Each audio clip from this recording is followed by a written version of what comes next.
we're going to be here discussing. So in the next few minutes, just bear with us as we add a couple of speakers that we're going to be having right here so that we kickstart this space. And once more again, I do thank you for coming through and joining us live on this space.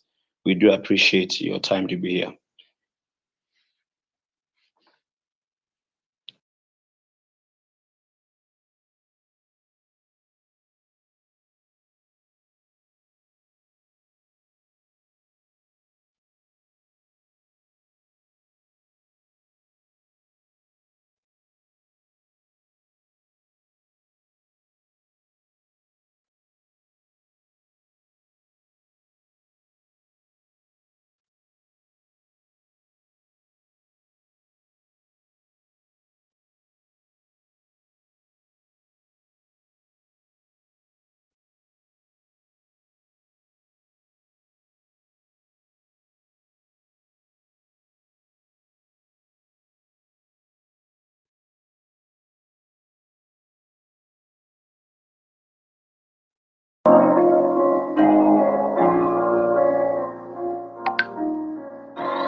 Always does this.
Okay, I see Newsbox is here. Tete Wopol, if you are here, please just request the microphone so that we start. Newsbox, I see you are here. Please request the microphone. Wopol, I can't see you. If you are here already, please request the microphone. Comrade Dick Mangwana, if you're already in here, please request the microphone. Our good advocate, Chris Mike, if you're here, please request the microphone. I'm struggling to look for you guys. Help me out here.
Okay, I don't know what's going on from the other end. Jetty Hopewell, Chris McKay, Newsbox.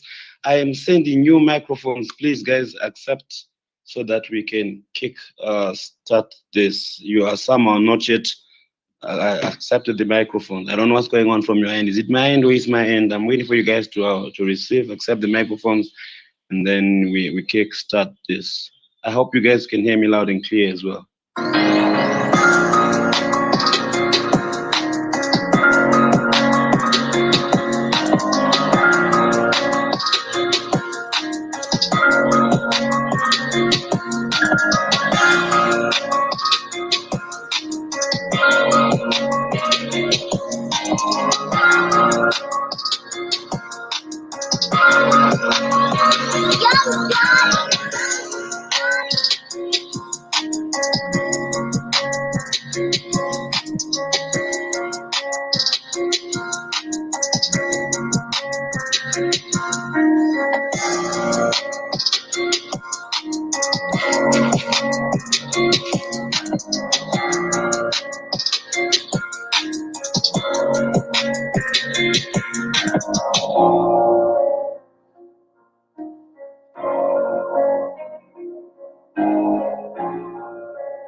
All right, thank you so much for being with us live right here. My name is Tonio. I'm the chairperson of the Zimbabwe Online Content Creators. I'm thinking of either changing the microphone so that I get a personal one, but okay, fine, I'll do this. We are waiting for our speakers. I don't know what's going on. They seem to be having challenges with accepting the microphone. Hopefully it's not the gadget that I'm using because there are issues there. Newsworks, are you able to receive or hear me clearly? Let me just have 100% if you can hear me clearly. I've been sending requests to you. Hopewell is saying that he's having some issues as well. So just hang on in there. We have our speaker, Chris McKay, who's a legal practitioner and a media lawyer as well, that is going to be joining us so that we properly dissect these issues. We are here responding today to the media statement that was said by the Presidential Deputy Chief Secretary, Comrade George Charamba.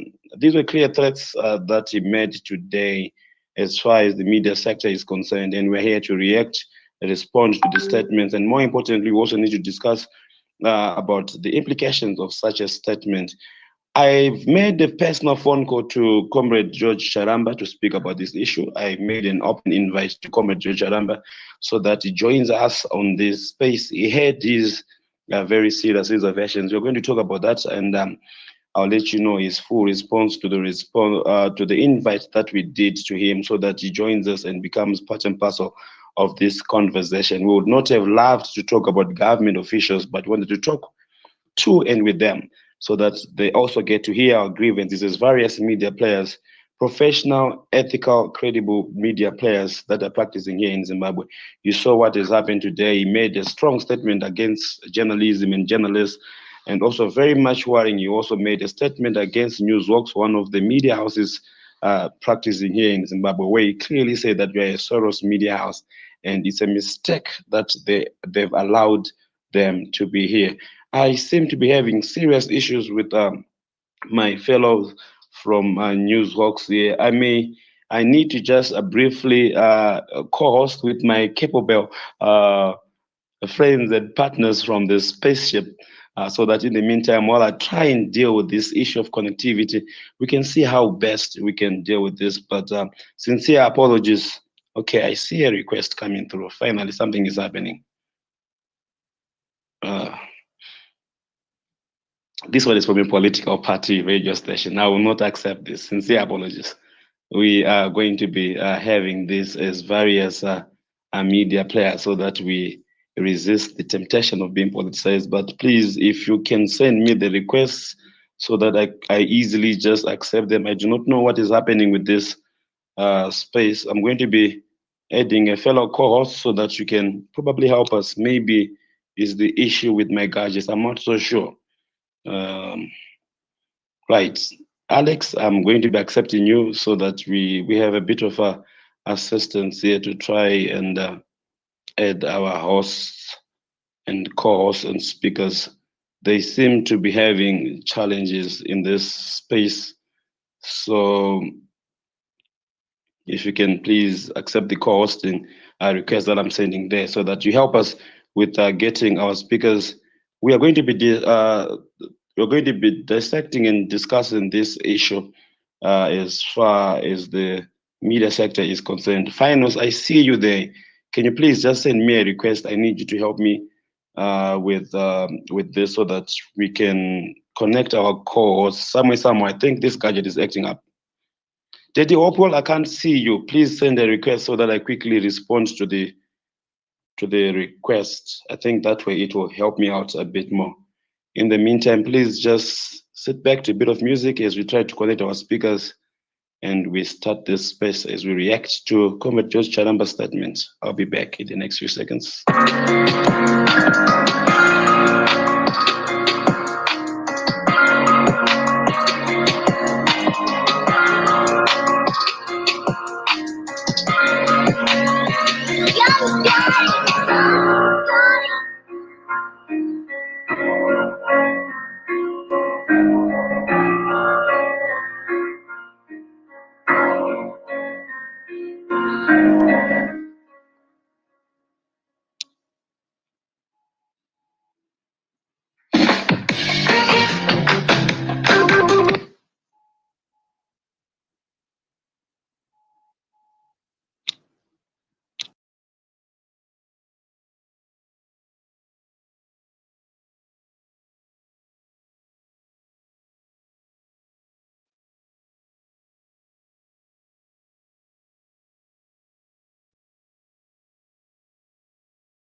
All right, so I know that we have got many people that are here who would probably want to be also speaking and reacting to this. So I'll just flip the tables there before we just invite our speakers who seem to be having a very terrible time in connecting. I'm going to be opening up the microphone so that we just do rounds to your reactions. You are the consumers of what we produce each and every single day. You are the readers. I'm just going to be taking in few microphones, few requests so that we just have a reaction from you guys. You are the readers, most of you. I'm not going to be taking, even some other journalists and editors that are also coming through. Please, you can just quickly request the microphones as we wait for our various speakers. I really don't know how and why we're having some very serious network issues with them. They seem to be failing to connect. But while we do this, I'm accepting some few microphone requests so that we can have your reactions and your submissions as far as this issue is concerned. So you can just send me your microphone so that I quickly deal with this outside Twitter. I need to be communicating with my other speakers. They seem to be having challenges so that we reconnect them.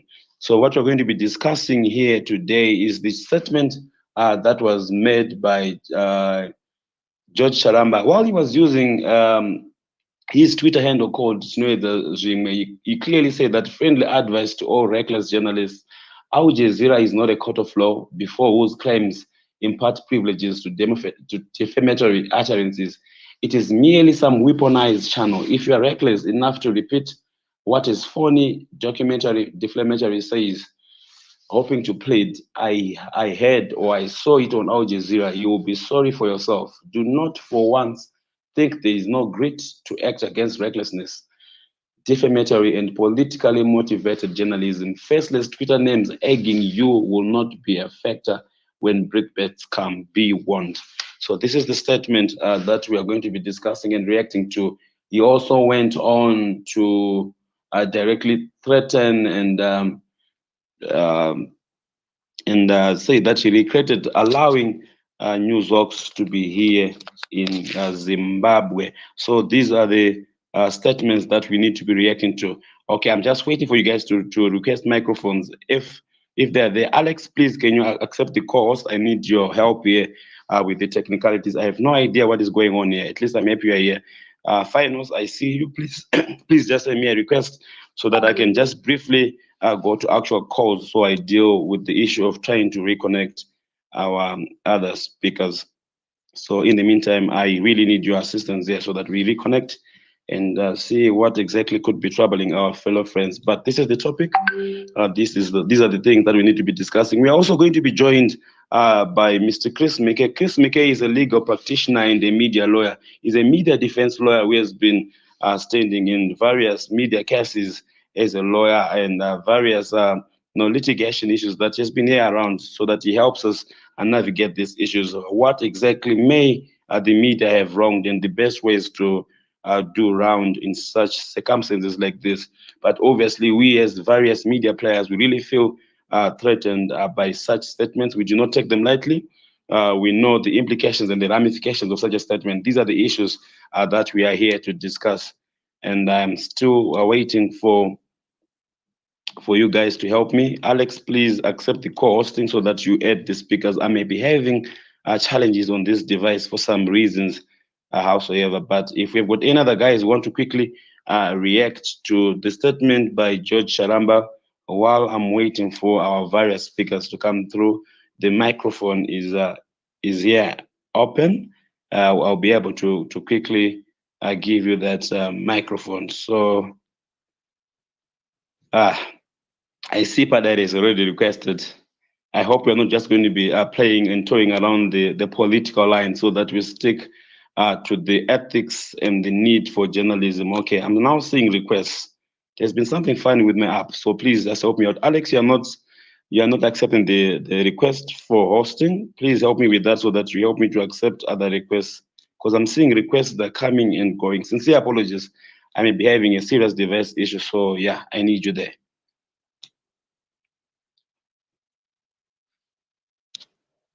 Right. Padari, greetings. And how are you? So far, so good. I'm doing perfectly well. How has been your day? Even with fine. My day has been great. Thank you for asking. And yourself? No. So far, so good. I've been doing perfectly well. Today, I will not be allowing you, and me and you are not going to be having our usual political lines. No. We are here as various media professionals trying to react and give you guys, the consumers of the content that we do publish and that we disseminate to you each and every single day, so that we see how best we can navigate such issues. And like I have said already, that I had invited Comrade George Charamba so that he substantiates, clarifies and gives us a very clear statement as far as what exactly he meant.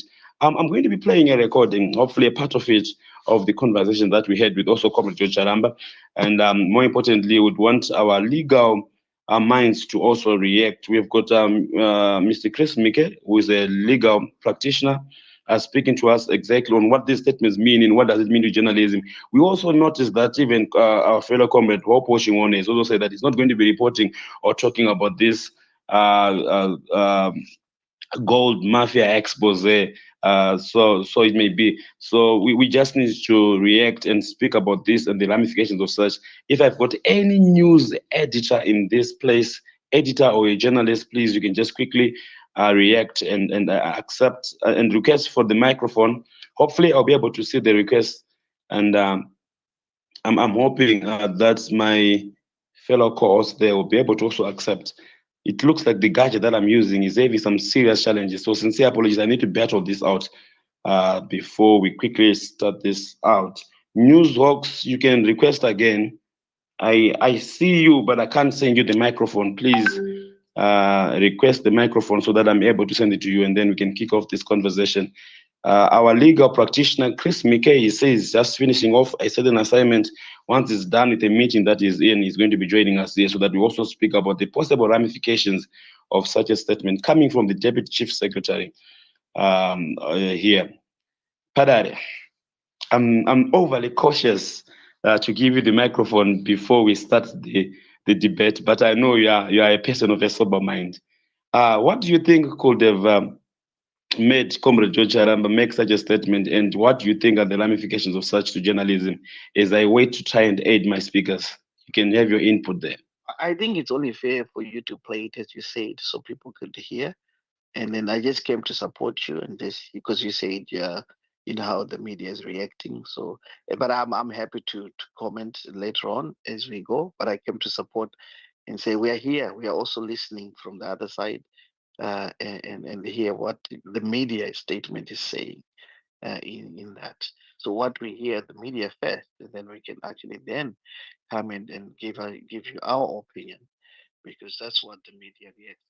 Zimbabwe media reacts. Charamba statement. So yeah, I'm waiting. I'm here.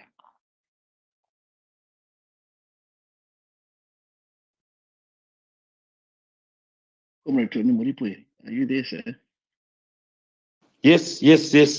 I'm here. Thank you for that, Padare. I think I was on mute. So yeah, very important reactions. I appreciate. So I'm just going to give you music for the next 30 seconds, hopefully, as I try to switch gadgets and devices. I'm trying to make Alex accept co-hosting so that he accepts requests. I've got requests that I can't accept here. So Alex, I really need your assistance here. Please accept the co-hosting so that you can accept the speakers. This device is acting up. I just need to switch it off, but I can't do this before you accept co-hosting and then you just accept our other speakers. So I hope you get this. In the meantime, between time, please just bear with us as we fix this. I'm just going to be playing music one more last time, and hopefully by the time I come back, I'll be able to. Thank you. Alex has finally been co-host. Please accept the request. For some reason, this device has been acting up, and then we can start this off.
Yeah, right. I'm happy, Finance, you are here. I'm just temporarily going to be giving you the microphone as you react to these latest statements by Charamba. I'm trying to just add JD Hopewell and our legal practitioner here in the meantime. I don't know what happened to Newsworks. I can't see you anymore and I can't send you any requests. So I hope my co-host will be able to just quickly help me with that while I'll deal with this. Please just allow me to be on the backstage for now as I try and quickly deal with our speakers. Hopefully, we'll be able to get them back now.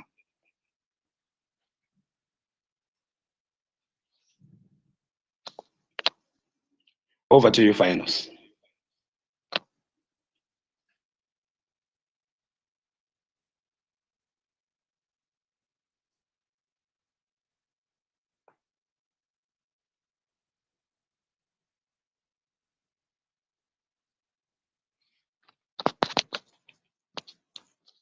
Is it me?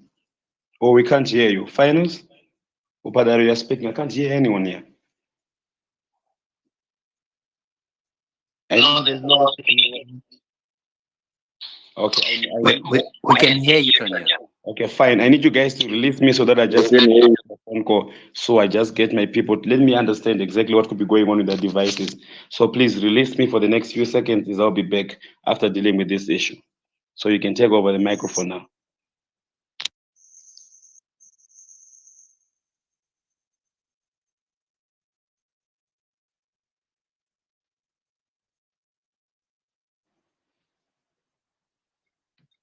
Hey, I'm sorry. Am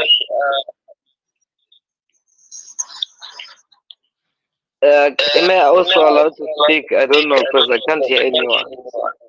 Yeah, I'd given the mic to Finals just to give us some quick reactions as I'm trying to make a phone call to our other speakers. But Padera, it looks like you're the only one that's available. You can go ahead in the meantime.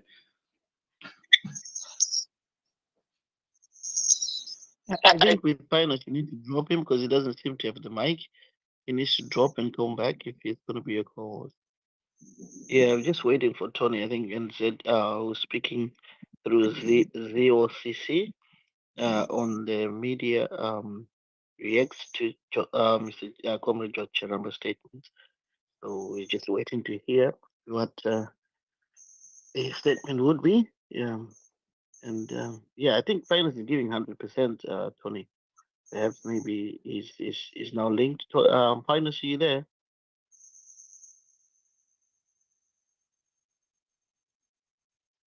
Yeah, I think we are having a very big problem here. Finals, please come. We're waiting for you. Yeah, I think Alex. Yeah, I think Finance you probably need to drop so that Tony can add you back. Under ZLC. Finance has got no mic. He's got nothing. Drop and come back. Oh, is it a problem with finals only? Can you hear Eric? Can you hear Eric, please? I can hear Eric. Eric, can you hear me? I can hear. Yeah, I Tony. can hear you. Yeah. And Marcy was also talking earlier on. So the people that are not saying anything. I don't know whether Alex is saying anything at the moment. Can you guys hear me? Evaristo, yes, we can hear you. Yes, we Yes, can we hear can you. hear. I can hear you too. Yeah, and then so Evaristo, is that Evaristo? Are you there? Yeah, I'm here.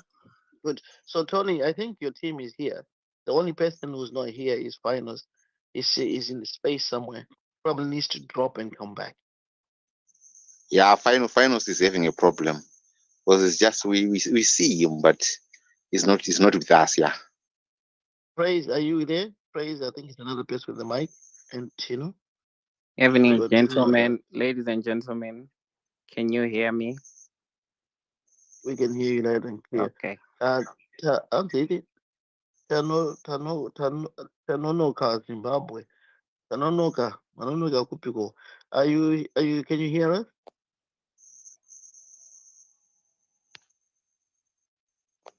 You didn't, you opened your mic, but we didn't get to hear you. Tony, I think everyone is here apart from Finals.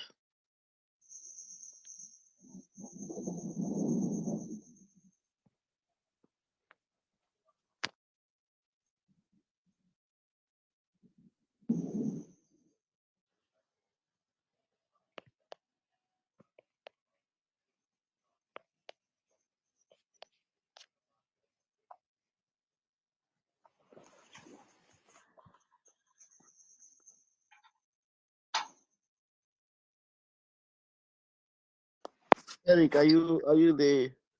I am Eric, still there. you part of I'm this there. team?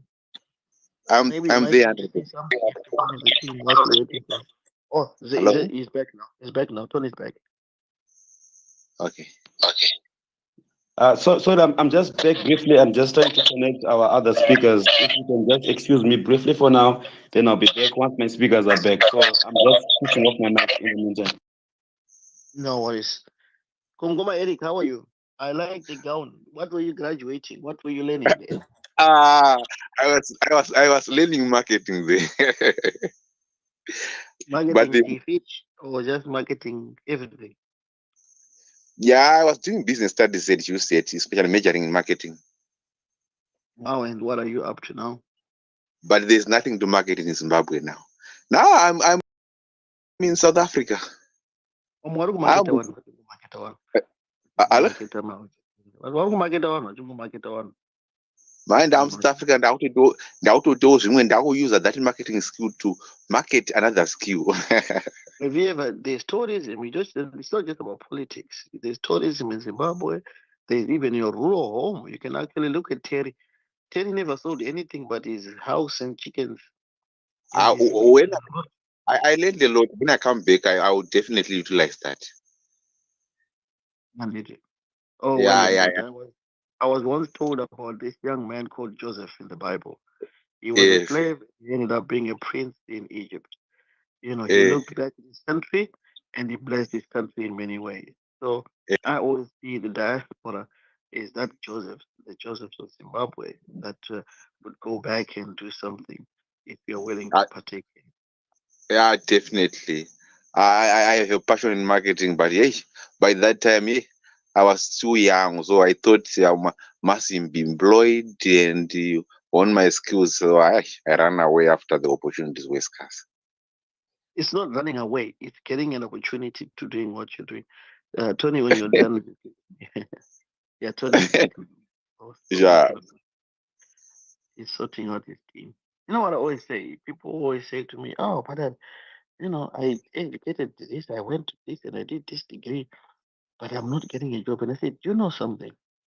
I think people don't forget that you pay for education, educate yourself in order to enhance yourself to get a chance in something or to find and open a door somewhere.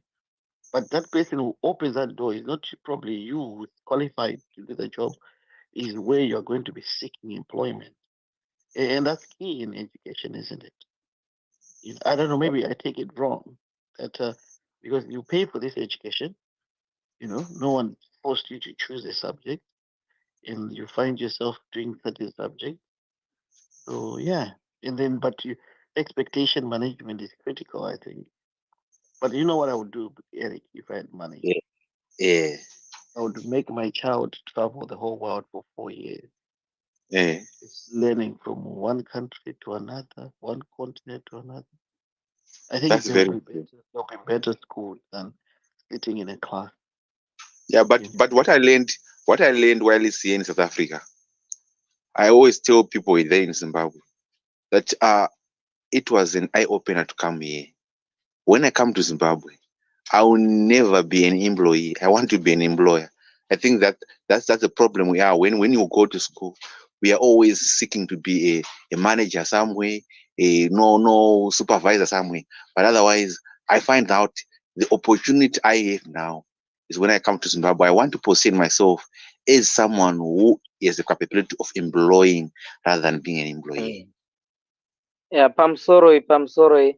And are we still talking about the headline that we saw Zimbabwe media react to Charamba statement, or things have changed? Okay, Masimba. I'm just asking. Okay, Masimba, because, data is expensive. Because the topic that is on top there is very important. I cannot be listening to things that are, Okay, can you just mute your mic for a second? No praise. Okay, mute your mic for a sec, then I can update you. I think the host has been having challenges with his network, so he's still trying to connect. We're still going to discuss about how the media is going to react to what George Charamba said. So we just need to be a little bit patient. So for now, we cannot sit in dead air.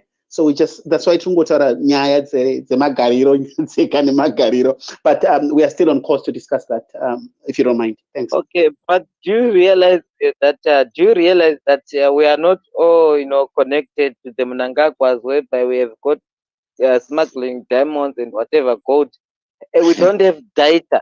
We don't have data like that. I mean, to be just, I mean, when we are listening about these things that affect our country, we need to also listen and provide our own solutions. And these things matter to us because this is our country. We are also suffering. We don't have data here.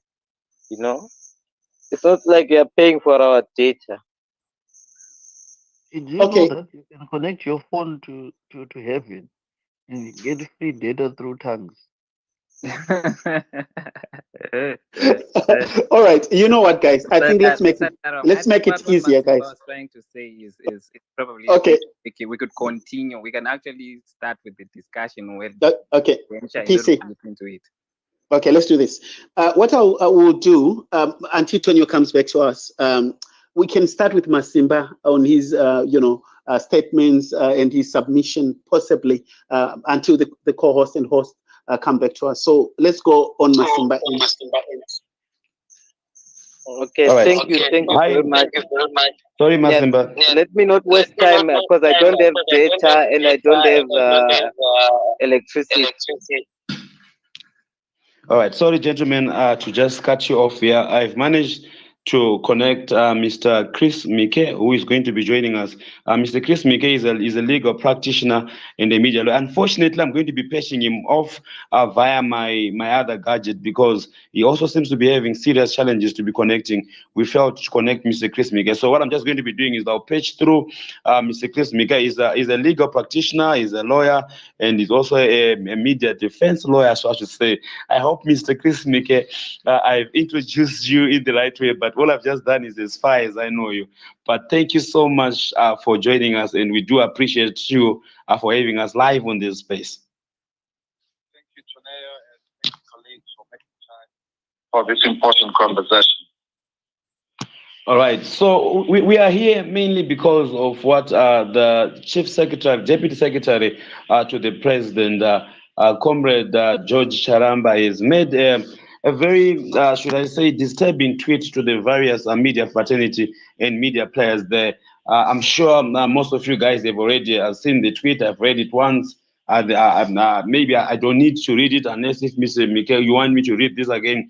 But I wanted to seek your reaction to this statement, and more importantly, us as various media players, what are we supposed to be doing, and how do we trade in an environment where you are prone to face legal challenges like this, and how best do we avoid possible suits, including also imprisonments? The message coming from this government official is most unfortunate, and it flies in the face of the provisions of our laws, notably the Freedom of Information Act, as well as the primary or most important law on our land, the supreme law of the land being the Constitution of Zimbabwe. Section 61 of the Constitution of Zimbabwe provides for freedom of expression and media freedom. Section 62 of the same Constitution provides for access to information.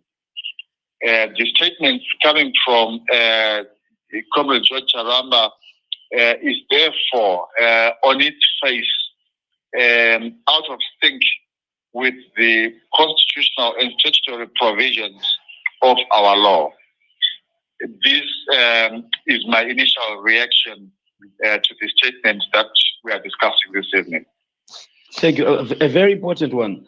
So many would then wonder to say that you'll end up being in the same place, job Sikala. Is this not a clear violation of the separation of power?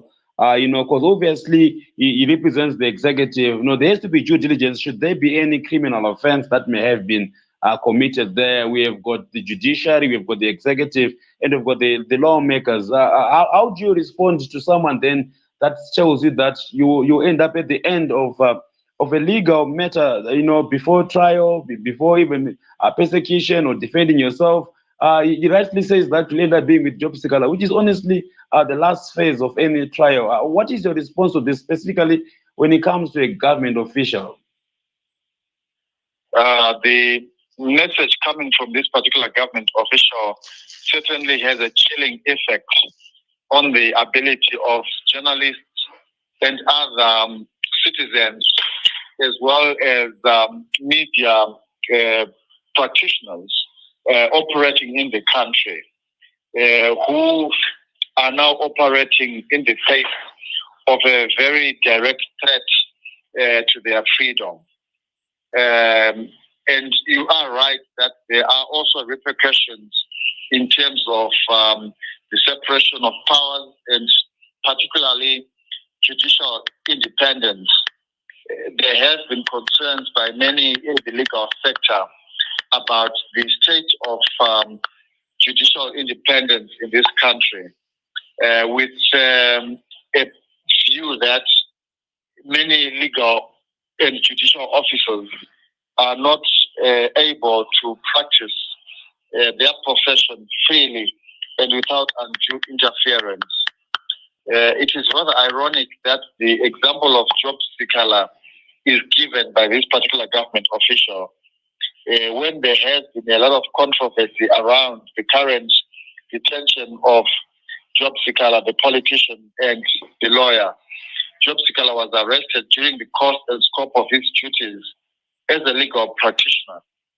And there has been widespread criticism about the manner in which he has been denied his freedom, with suggestions in certain circles that there has been interference with the judicial process. And now we hear a government official threatening that those who express themselves freely about information coming out from the media will find themselves facing the same fate as job seeker, who has been denied bail under very suspicious circumstances. There is definitely a threat to the separation of powers and notably the independence of the judiciary. And I would encourage and urge the media to stand up to these bullying tactics that seem to be coming from this particular government official. It is not clear whether the statements made in respect of the freedom of those who speak freely is the official government position or it is a personal view coming from someone who works in government. It is important for the organizers of this discussion to establish whether the statements coming from George Charamba reflect the position of government. And if government associates itself with these unfortunate and lamentable statements from George Charamba, then it will be appropriate to engage and adopt strategies that are commensurate with citizens who call to account their government, a government that they presumably elected into office.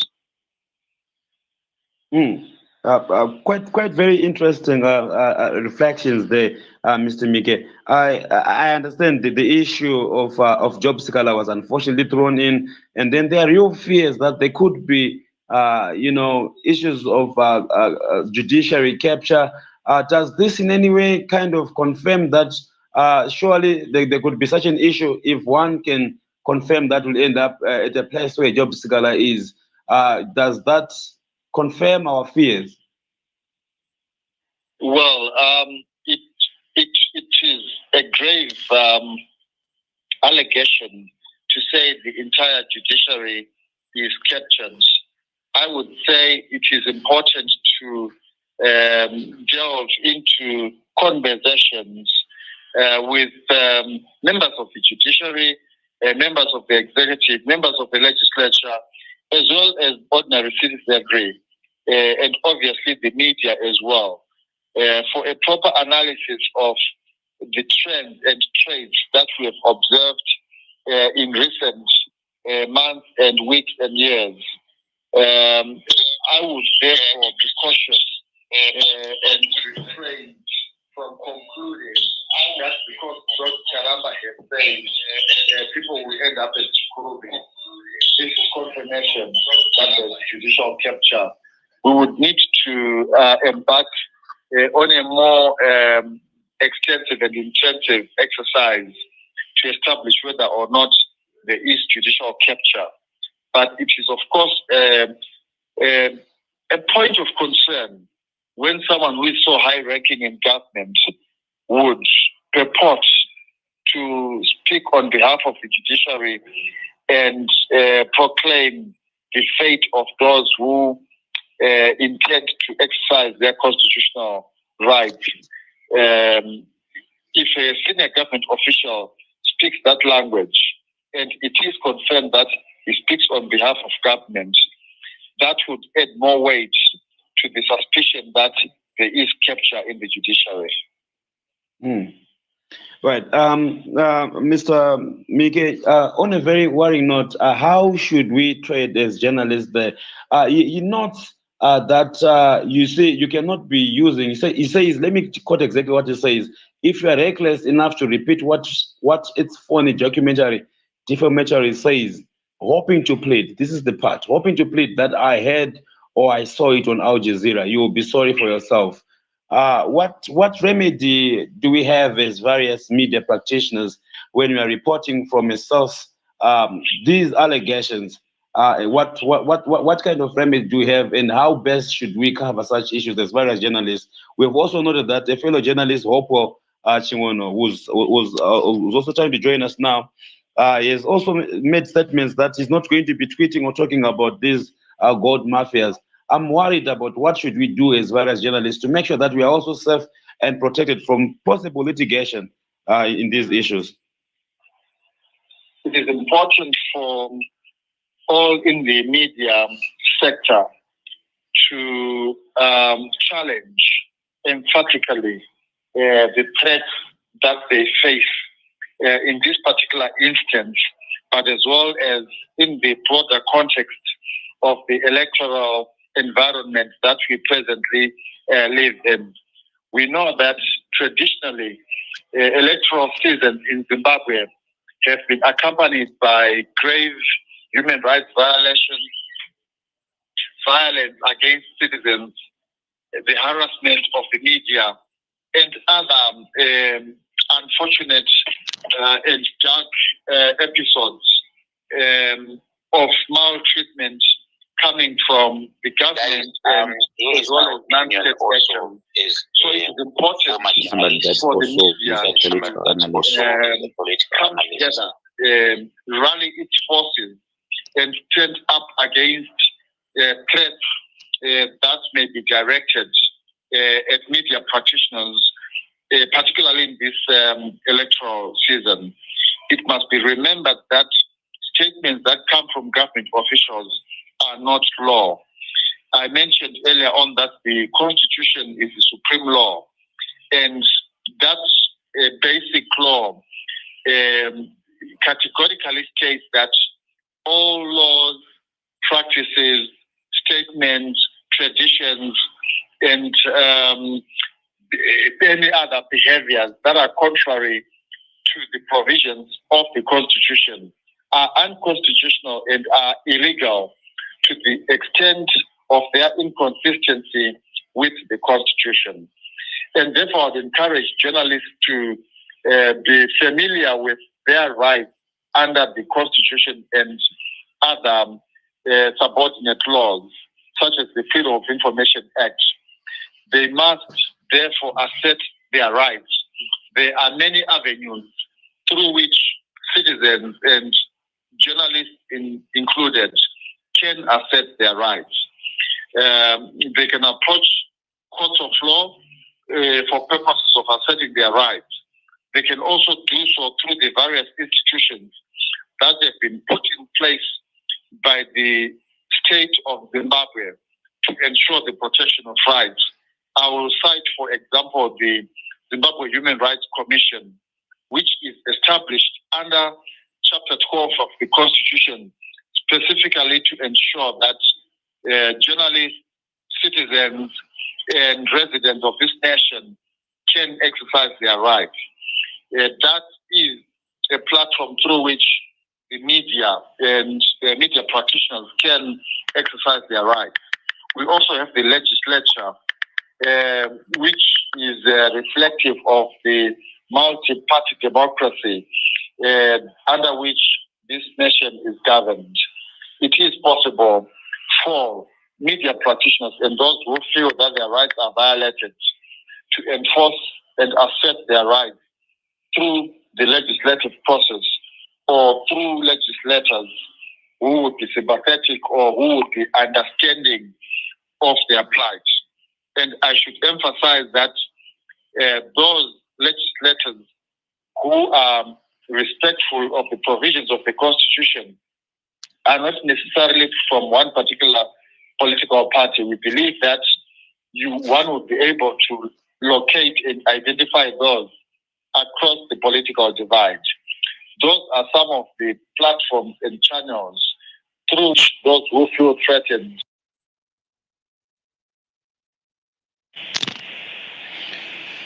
All right. Thank you so much for that very clear and concise statement, Mr. Miguel. I think I'll just throw one more question before we probably just open up the space. We could be having other people that may be having questions that they need to. I'm not so sure if I'm clear. Can you guys still hear me? Sure. Yes, we can hear you. Yeah. Okay. All right. Fine. Right. So now we have got this situation where our law is very clear, the Constitution is very clear. The Freedom of Information Act, Section 62, subsection 2, clearly gives us the right as journalists to access and disseminate information. And we often hear of lawsuits and people threatening legal actions against that. What remedy do we have? Can the law and the Constitution protect us clearly without any doubt if we are facing such a circumstance? Absolutely. The law continues to protect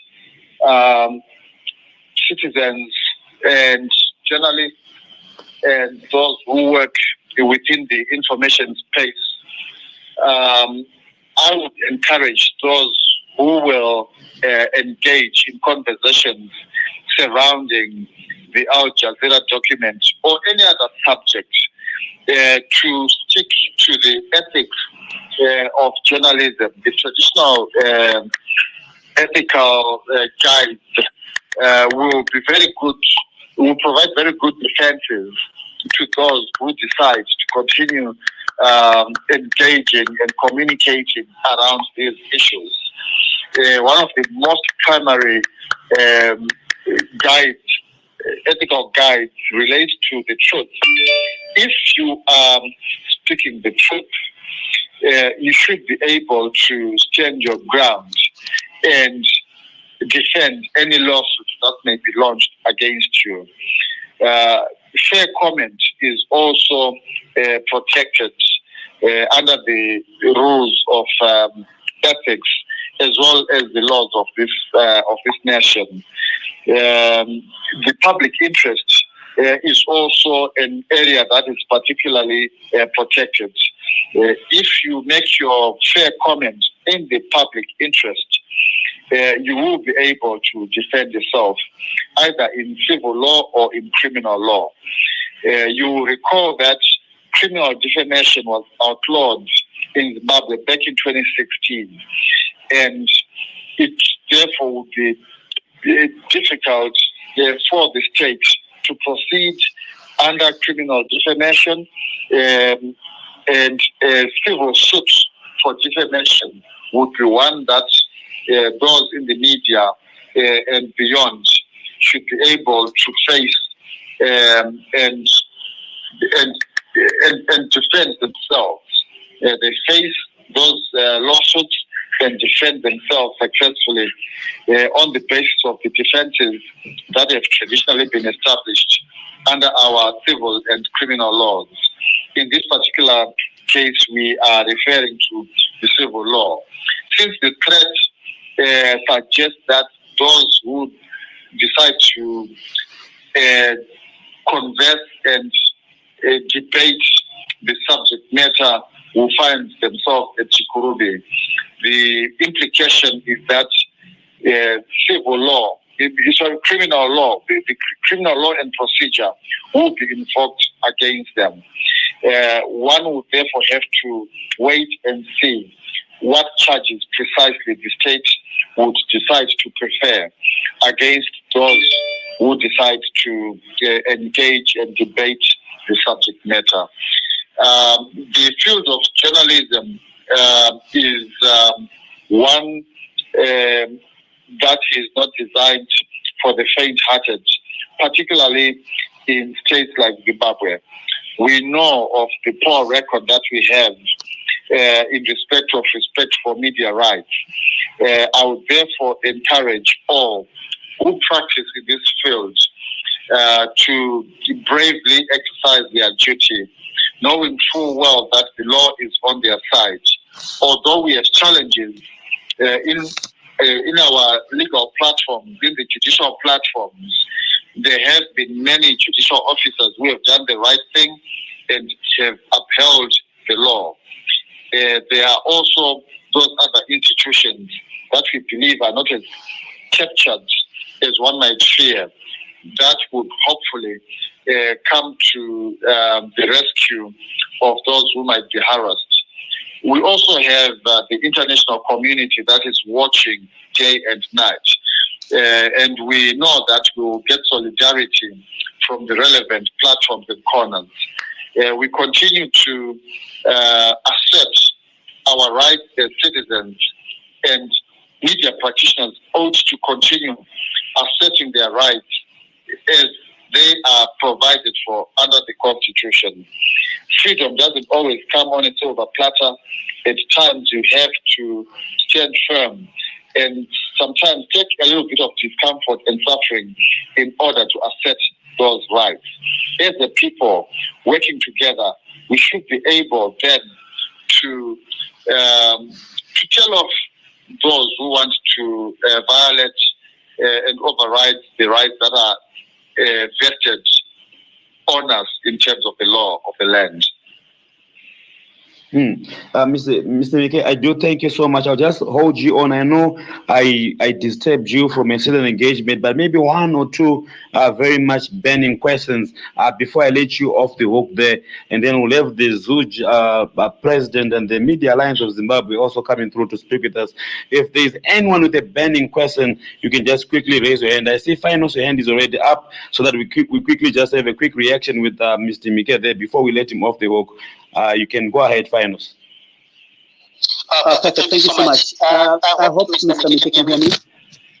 Thank you, Finance. Thank you so much. Okay. I'm not too sure host if because I could speak, I can hear myself. No, he can hear you loud and clear. Sorry about that. Okay, perfectly fine. Thanks. Thank you so much, Mr. Mike, for your Can you mute your please mute while speaking. Okay, great. Are you able to mute? Perfect. Oh, lovely. Thank you so much.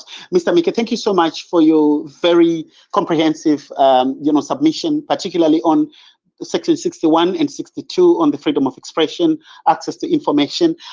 We are in a juxtaposition here because you spoke about the aspect of whether the deputy chief secretary was speaking on his own volition, or this was a government policy or a government statement. So we are a little bit confused, because I'll give you a typical example. Mkomanik Mangwana always tweets stuff from his own Twitter page. We do not know whether that's government statements or it is official or he's doing it on his own volition. The issue then becomes what instruments of the statutes can be activated by the government to prosecute if anyone is found to have infringed the ethics of journalism. Go ahead, please.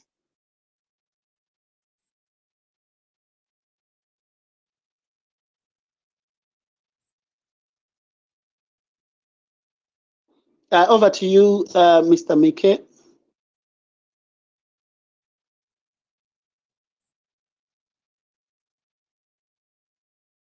Right, you can go ahead, All Mr. right. Miguel. I assume I heard the question to be about the instruments that are available to the government if it wishes to prosecute those it deems to have violated the law. Is that correct? Yeah, that's correct. Yeah, that's correct. All right. So the government essentially would proceed in terms of the criminal codification and Reform Act, Criminal Law Codification and Reform Act, which we commonly refer to as the Criminal Code. This is basically the law that defines actions that are deemed to be criminal. So the government would have to base a prosecution in terms of the criminal code. An example of a law that might be cited would be, for instance, peddling falsehoods. We know that the Constitutional Court of Zimbabwe has previously declared that sections of that law are unconstitutional. But of late, we have seen government prosecuting public figures such as Sadai Mahere under that law, which has been condemned by the highest court of the land. There are challenges that are currently ongoing regarding the competence of charges emanating from pieces of law that have been declared previously to be out of date and to be unconstitutional. But there's an array of crimes that are listed in the criminal code that the government could cite and proceed in terms of our criminal procedure. The validity of those prosecutions will be determined initially by the magistrates' court, but can also be challenged at the High Court, the Supreme Court, or the Constitutional Court. Antonio, just a follow-up question, please, the last one. Okay, quickly, so that we let him go.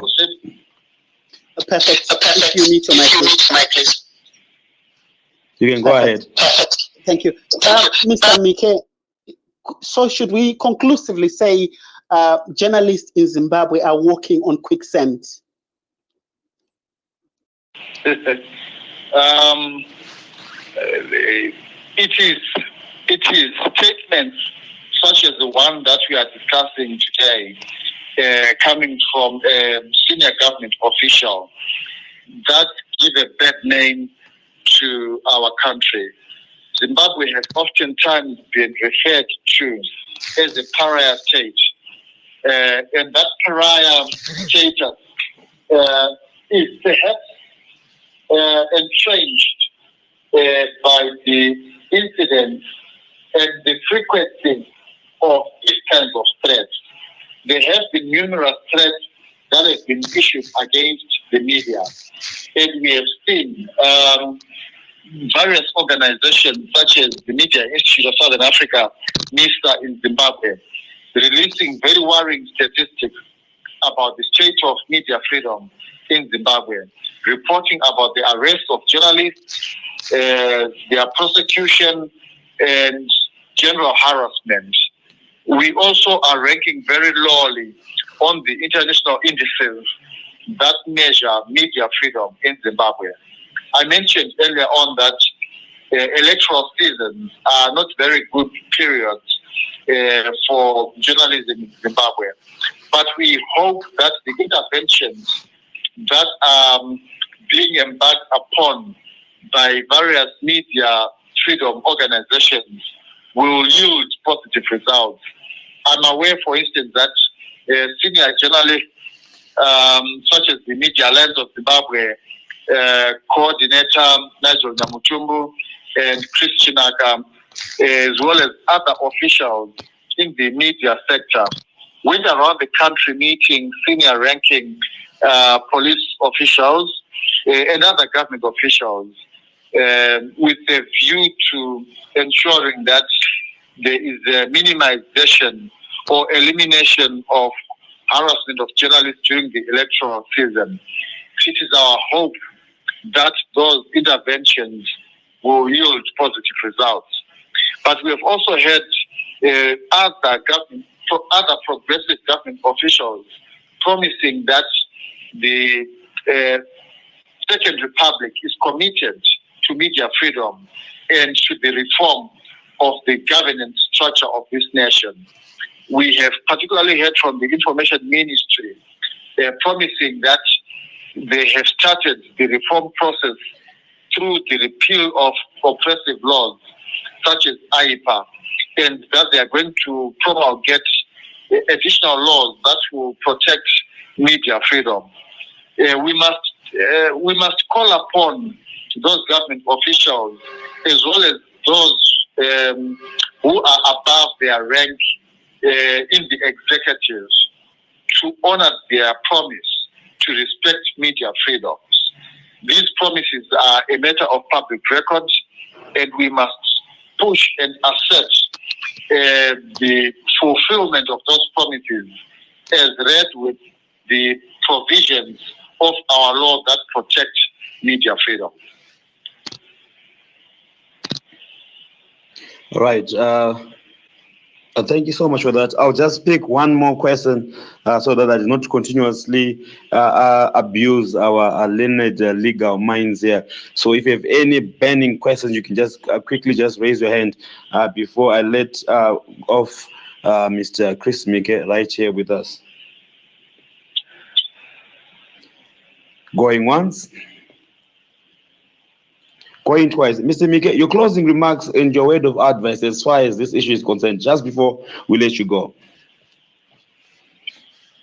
I would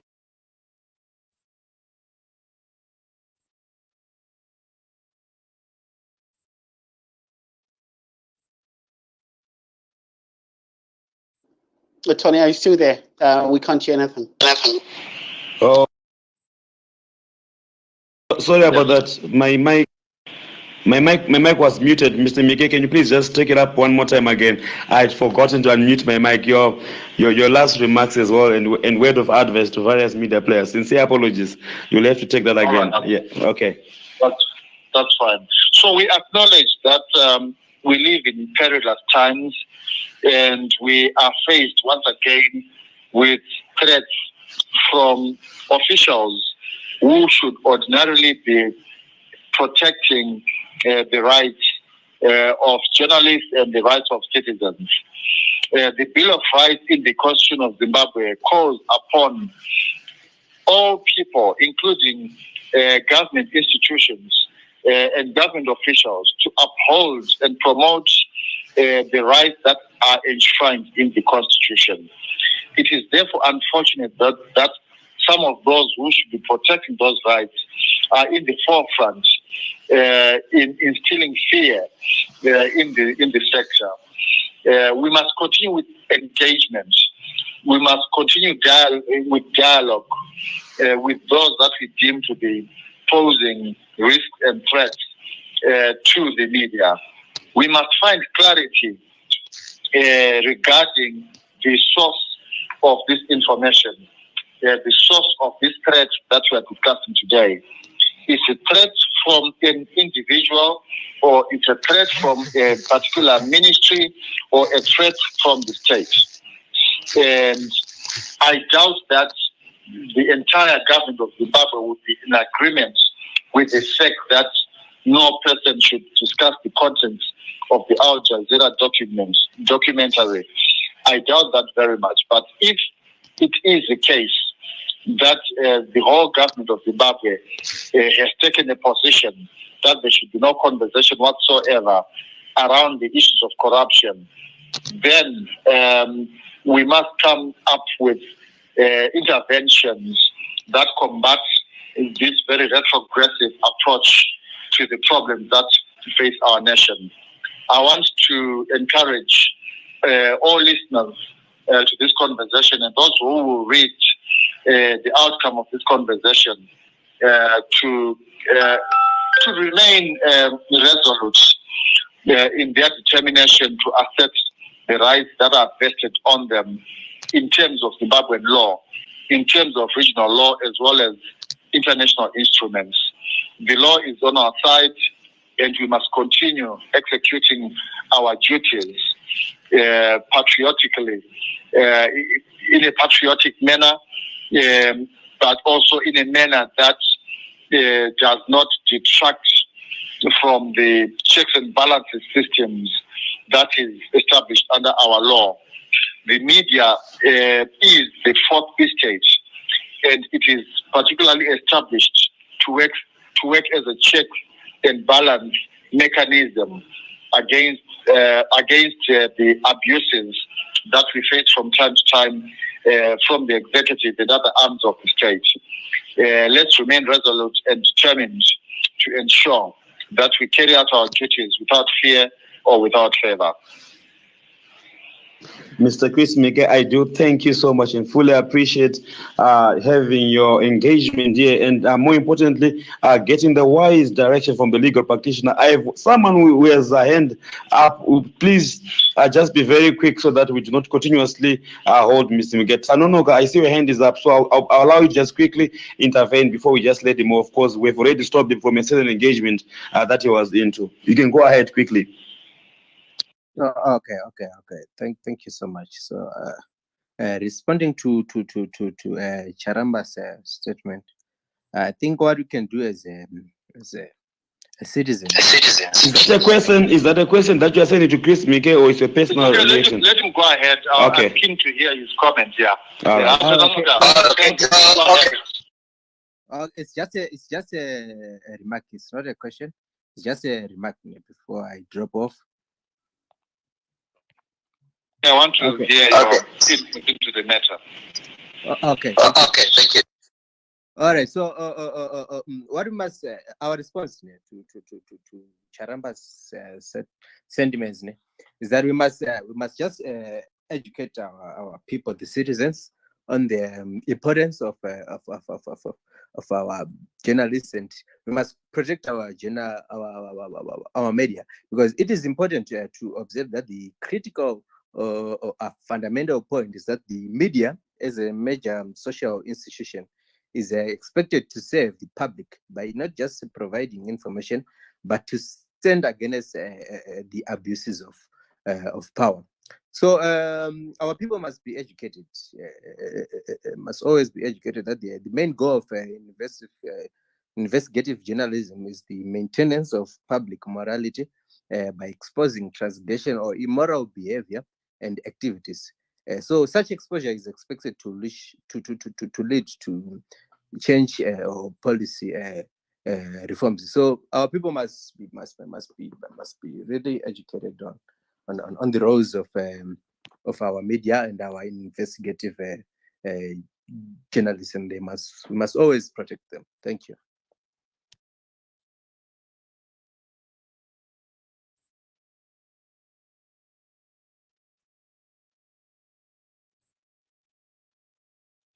The traditional role has been to inform, to educate, and to entertain.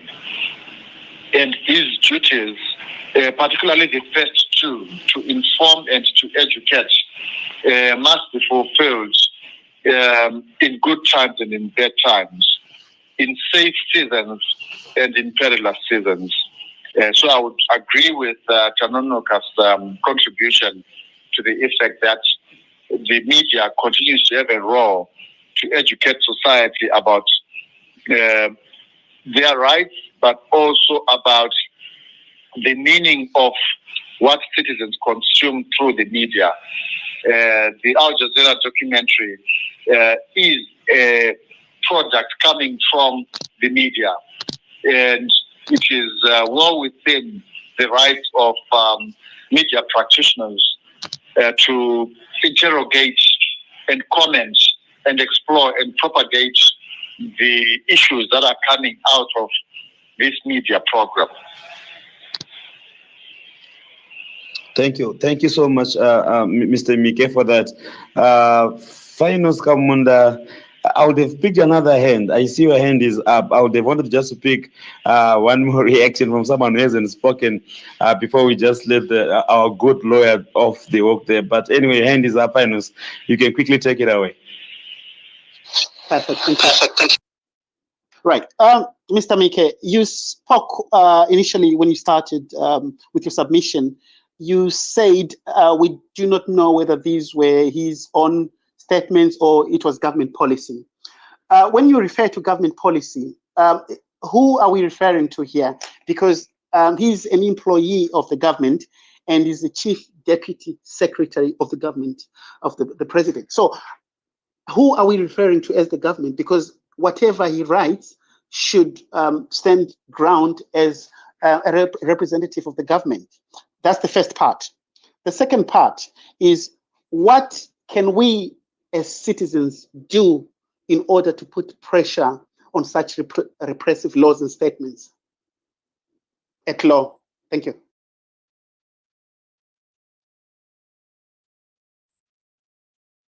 The threat came from a pseudonym, right?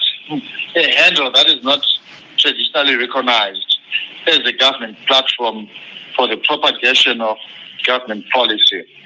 So we must take the statement with a pinch of salt, particularly because of the platform through which the message was communicated. But that is not to say we must not take the threat seriously. We know that at times government officials will propagate their messages through unofficial platforms. And oftentimes they do so to test the water, to see the initial reaction from the citizenry. I was watching recently a clip of a crowd in another jurisdiction that went to release an opposition politician who had been unjustly imprisoned. That was just a display of people power. We do not advocate anarchy and taking the law into our own hands, but we also must recognize that people power is part and parcel of democracy. Democracy refers to government of the people, by the people, for the people.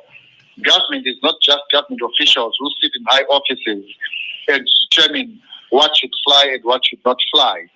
Citizens have a crucial part to play in terms of what should be on the table in terms of public discourse.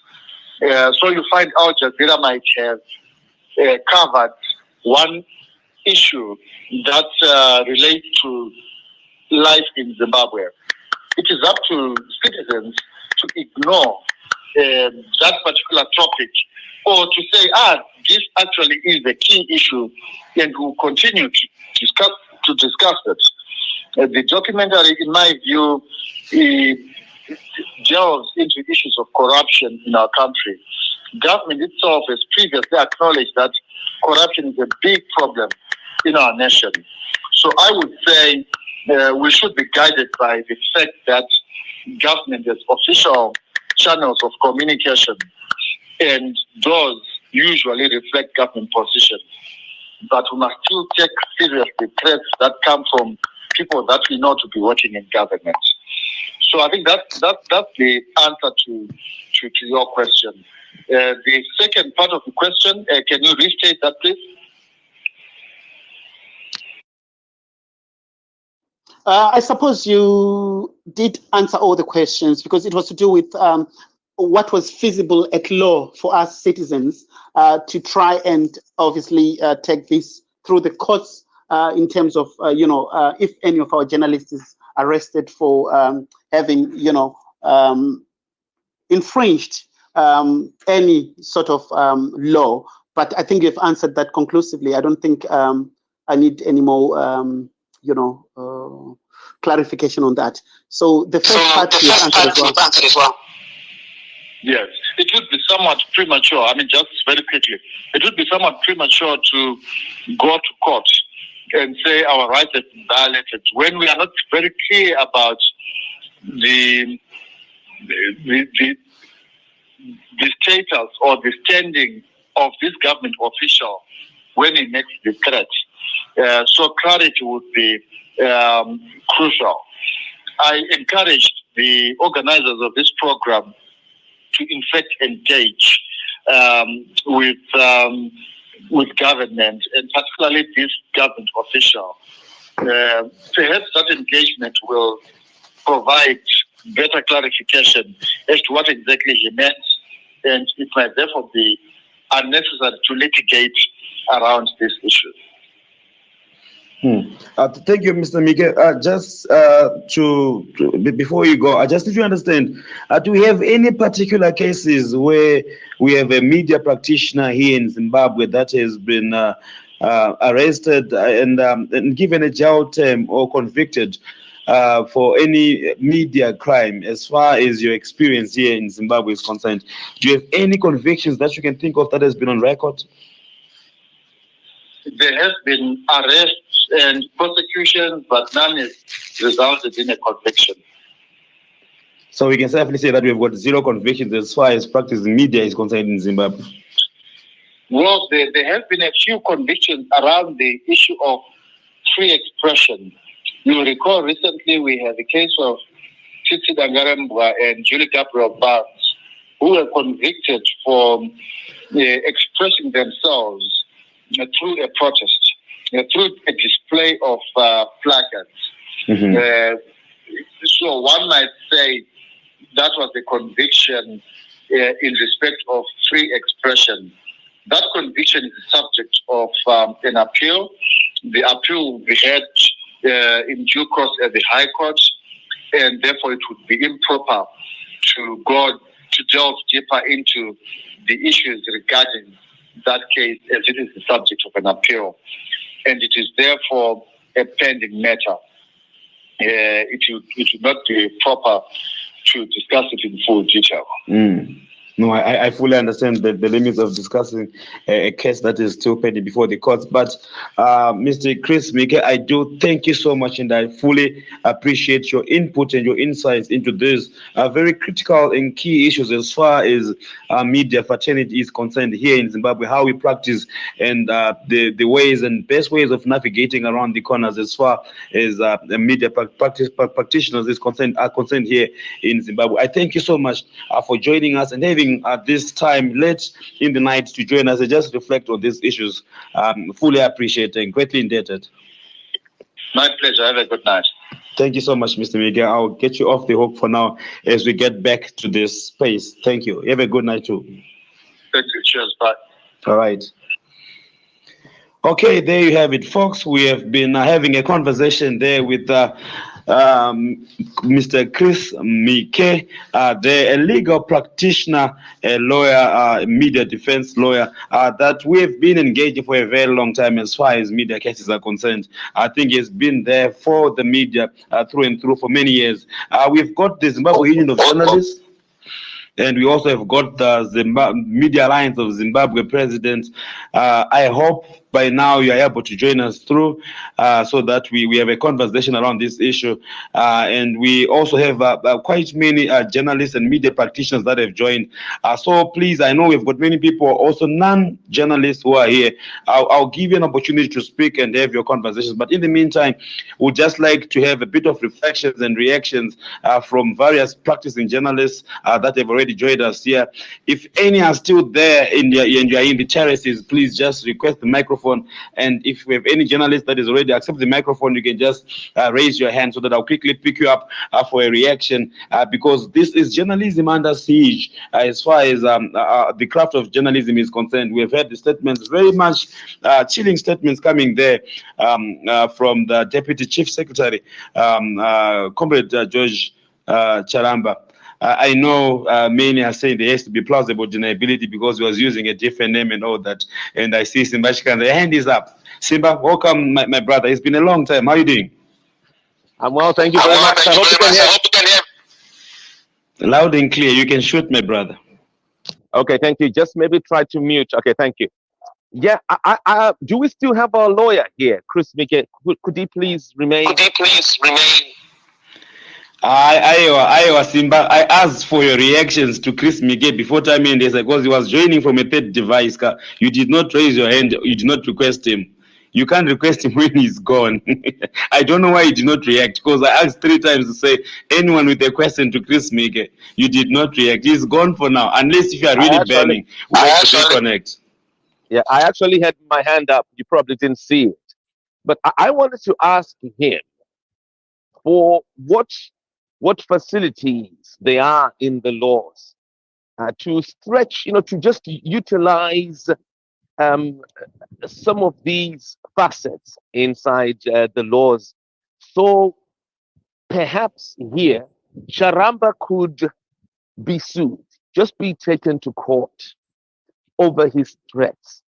And I'm saying it because the Al Jazeera documentary and the revelations thereof, much of it has already been Sorry, Simba, sorry, I beg your pardon. If your phone is on loud, if your phone is on loud, try to remove the off loud. If you're a bit far from the microphone, try to get closer to the microphone. I'm pitching you back to Mr. Mike here so that to Advocate Mike rather. I kept saying Mr. Mike, sincere apologies. To Advocate Mike here so that you pose your question. I've managed to patch him back. So try to be as close as you can be to your device so that he can hear you loud and clear. All right, Advocate Miguel, Okay, thank you so much and apologies for having you. Okay, I'm back now. I can rephrase it, right? Simba, you may go ahead with your question. Okay, Simba, can you hear him? Okay, just try to hear. Simba, you can go ahead with the submission. Okay, thank you very much. So my question to Advocate Mike here is, seeing that you see what George Charamba is uttering are threats over the Al Jazeera documentary, which and whose revelations are much of what are not nothing new and are not different from what has already been reported already, such that really the presidential spokesperson should be brought to shame. Are there no facilities inside the laws of Zimbabwe to sue him, perhaps even litigate at a criminal level, so that there can be some justice obtained in these circumstances? I'm saying it because I myself, and much known to Zimbabweans here, these people that are inside the documentary have already been prosecuted. Kamlesh Patni was already prosecuted, had already been prosecuted in the 90s, way before Al Jazeera News Network had even been established. I'm hoping here that Dr. David Matsanga from Kenya is in the forum. I saw him holding a space recently, and he was accusing Al Jazeera of pursuing an agenda, a political agenda, against these politicians from Zimbabwe. And yet, in this case, these are people who were already in the media, both in Kenya and Zimbabwe as well. So that is the question there. Thank you for the question. I got his input into the matter. What actually would be ideal, I believe, is for the government of Zimbabwe to provide an opportunity to those who are cited in the documentary to give their side of the story, isn't it? Rather than shutting down all conversation and debate and discussion about the matter, it should be an ongoing conversation. We haven't even seen the third and the fourth episodes. But even when all of the episodes have been played, what is expected in a democracy is for the flow of information to be unhindered.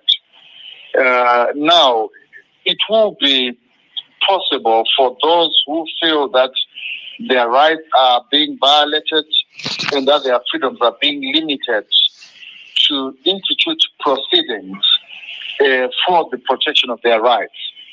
The forum for that protection is a matter to be discussed by those who wish, in fact, to take the matter forward. But there is a variety of options and alternatives that are available to those who feel aggrieved. I do agree with you that there is no basis at law for Judge Charamba or any other government official to stop and inhibit conversation and discourse over the Al Jazeera documentary. There's completely baseless in terms of the law. One would have to cite a particular law that prescribes this particular documentary as a subject that is not to be discussed. There's no such law in Zimbabwe. Instead, there are laws that give the right to journalists and citizens to communicate freely and to express themselves.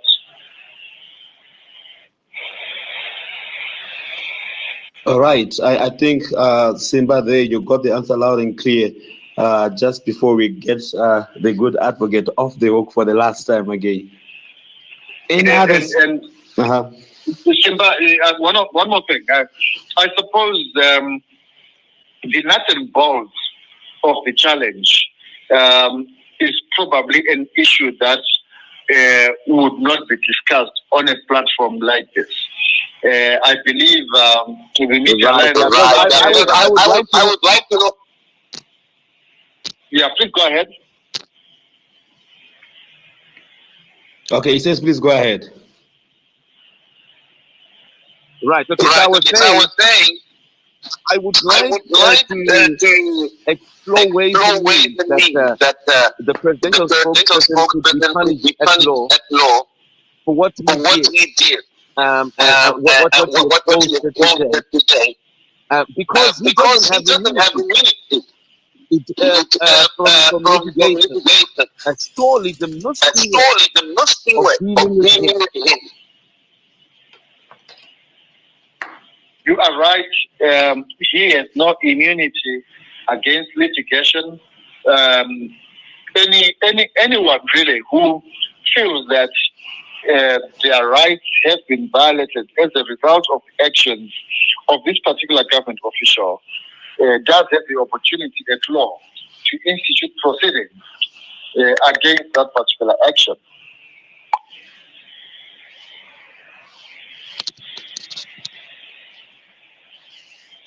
Well, thank you. All right, Simba, I'm sure you got that one. Thank you. I guess it's a discussion for behind the thing. Can I just get a quick comment? All right, go ahead, just before we let him off. Okay, I will. Advocate Mike. Right, mute your mic, please. Thanks. Right, Advocate Mike. Do you think this is? I just need a side comment. Do you think this is a ploy by the government or the party? Let's put it that way, to try and scare away journalists from reporting this Al Jazeera, as a ploy that as soon as they report against what they are saying, they will be put in prison. That will make sure that they do not participate in disseminating the information during the upcoming elections. Is this not a political move?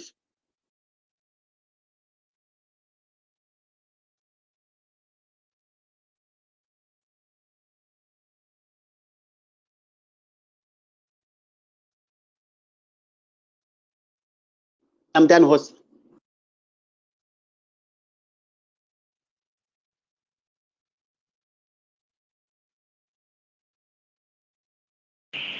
Sorry, you can come again at me. Yeah, the mic was off. Now I'm on. So sincere apologies. I'm trying to get used to this. You can go ahead, advocate. That's all right. What is clear is that there is a great deal of panic and confusion on the part of some who wield power as a result of the revelations that were made by the documentary. And you know, when people are in panic and desperate, they respond in all sorts of ways, and sometimes that reaction is the issuance of threats. I doubt that this is official government position. One must seek greater clarification from the relevant government officials as to whether or not the threats coming from the spokesperson are reflective of government position. For that reason, then I would advise caution before you take any action. We must be very clear. The facts must be clear as to what it is that we are dealing with, whether we are dealing with the comments of an individual or the comments of government. Let's get a little bit more information, Simba, before we decide the way forward.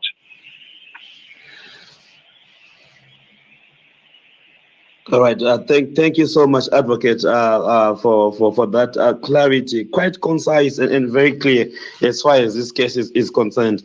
And I think I'll just add my input and my response before I just let you go. That I've made a phone call with George Charamba himself. I also struggled to understand whether or not he was speaking on his behalf or he was speaking on behalf of government, because he seems to be very making a passionate plea against journalism and journalists to be speaking about an external issue, or rather he calls it a foreign matter, you know, being an agenda setting as far as Zimbabweans are concerned. He says that he's disappointed with Zimbabweans who are allowing other foreign journalists to come through here to do agenda setting and allow everyone else to be speaking about that. So that was his position and that was his worry, and I could not honestly manage to get him to be on this space. And like I rightly said, in the meantime, I had officially invited Comrade George Charamba to be part of this space so that we clearly have a discussion and understand exactly why he was saying what he was saying and what had motivated him to be saying that. But unfortunately, Comrade George Charamba turned down the invitation to be on this space. So I think it's very important that I put it on record that yes, we did invite him so that we make it very clear and fully understand whether or not it was government policy or it was just me and him sharing his personal opinion there. If you've got any other contributions, Mr. Advocate Mika, thank you so much.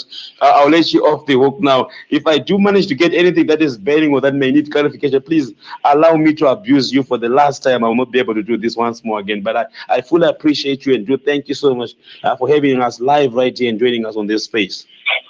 No problem. I'll be available to respond to any other pending questions.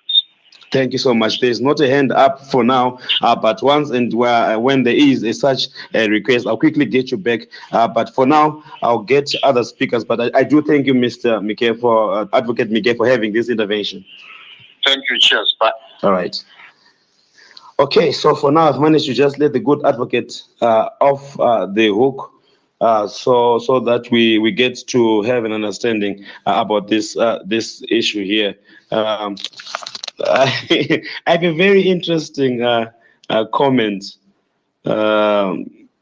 from. Okay, let me not read the comment. I think it was actually meant for me here. So, right, if we've got any other interventions that we want to be talking about, I would greatly appreciate so that we have other various, because I know and I can see many other journalists. How do you feel? Elias Mambo, I see you there. Sofia Mapranga, I see you there. Tumisani Mleya, the editor of the Newsworks, your media platform was cited there directly, and he says he wish he had not allowed you guys to operate. So my real issue here is, how does that make you feel as a media practitioner in Zimbabwe? I need to have quick reactions from journalists, editors that are here. Please, you can request the mic if you've got anything, a quick response. You can raise your hand so that I just give you the mic. How does this make you feel as a journalist when you see a whole cabinet and government minister? I don't think it's in denial that the account is his.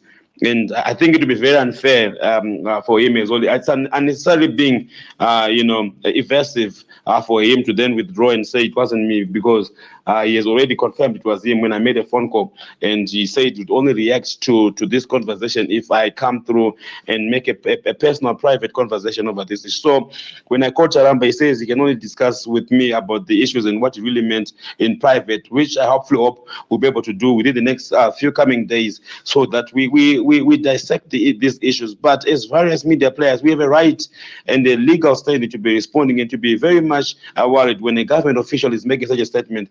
But of course, as we have already heard, that we have a mandate as the fourth estate to continuously inform and update our various readers there, so that they get the information clearly and correctly. This is our constitutional mandate. We are not necessarily shaken, neither are we worried about us in doing and practicing our various duties. So I'll quickly hand over the microphone. Please just raise your hand up. Evaristo, you've been a speaker. I haven't seen your hand up quickly there, so that I react to this issue. If you've got any issues, Simba, how does this make you feel as an editor? I know you run ZimEye. Obviously, he has made chilling threats to that effect. How does this make you feel when you see a whole deputy chief secretary making such a statement?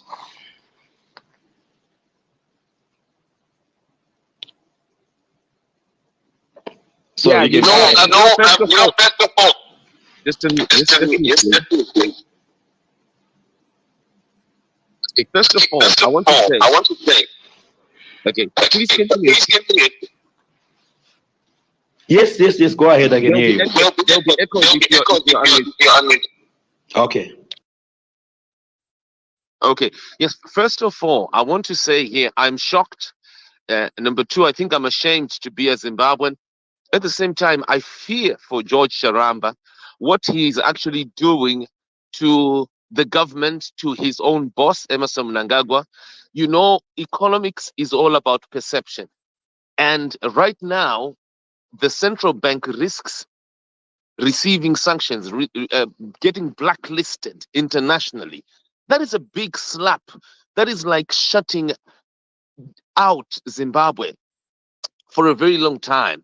And a presidential spokesperson who says what he says, mind my fears, my discomforts, what I'm worried about, what could be of the media anytime soon. What I seem to be more worried about is the presidential spokesperson's mindset. What is in his mind? What is he thinking right now? But at the same time, this was an opportunity for him and his boss, Emerson Mnangagwa, the administration, to even act out, to lie, to just do something to restore confidence. An economy is all about confidence. The reason why the British pound has remained fairly stable despite the changes and things that are happening in the euro and the like and the US dollar is because of confidence. It's all about impression, what the political leaders project out there of their country. So a whole presidential spokesperson saying what he has said here, when it is even unnecessary, a time where they could have even acted out, they could have locked up Hubert Angel and all the other smugglers, just put them in jail, and then tomorrow morning, let them out, just to project. This is, at a time like this is what he could do, to utter such statements. I mean, if Charamba was working for me, I would fire him tomorrow.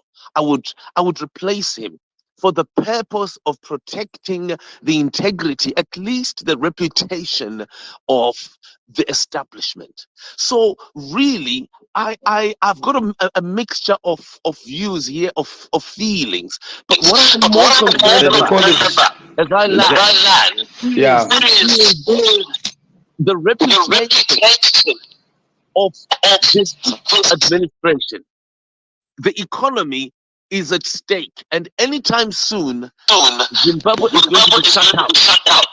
not because of politics, but because of mere restlessness.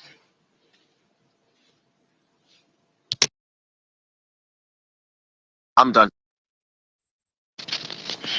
All right, thank you. Sorry about that feedback. I just wanted to affirm that at times you need to at least show that justice is done or seems to be done. I think there's an English statement that says that issue. I'm just having a quick chat here before I give you Elias Mamba. I see you have accepted the microphone. Let me just read a comment there from Professor Jonathan Moyo, a very interesting one, where he says that. Okay, let me just do this quickly. He says, greetings, Tonio. Good, you guys are talking about Charamba statement. Instead of talking about the Al Jazeera documentary and its increasingly damaging allegations, you are busy talking about Charamba. The result, Charamba strategy is working. He has successfully distracted you guys. Ha, ha, ha. So that's a comment they have just received from I think that's Professor. I think that's massive. Why doesn't the professor come to? He said he'll join after he's done what he's doing. Hopefully, he'll be able to quickly just join us for a reflection. But that's the message that they have just gotten from Professor Jonathan Moyo. I don't agree. I've responded on the message. I don't agree that we've been distracted. I think this is just an affirmation that says that we are the fourth estate. We have a constitutional and a moral obligation to make sure that we continuously dissect and produce information to our various constituencies who are the readers. So we are here not to stop discussing about the Al Jazeera documentary. We have been doing that, I think, for a couple of days, and we are not here to try and decide whether or not. But this is just a solidarity call across editors and journalists as we share notes, and also, more importantly, having a legal mind into how best can we continue to practice our journalism without necessarily, putting ourselves at risk. Elias, my brother, your quick reactions to this. You can unmute your microphone. Okay, I think I'm clear. Thank you so much. This is a very important conversation. I believe as the media, we've got the power to petition the government spokesperson over the threats. This will enable us to understand what he really means. I don't know, because I came in late. Maybe you have already discussed this. My contribution is that let's petition Comrade George Charamba so that he explains really what he means by his utterances, which are a threat to the media.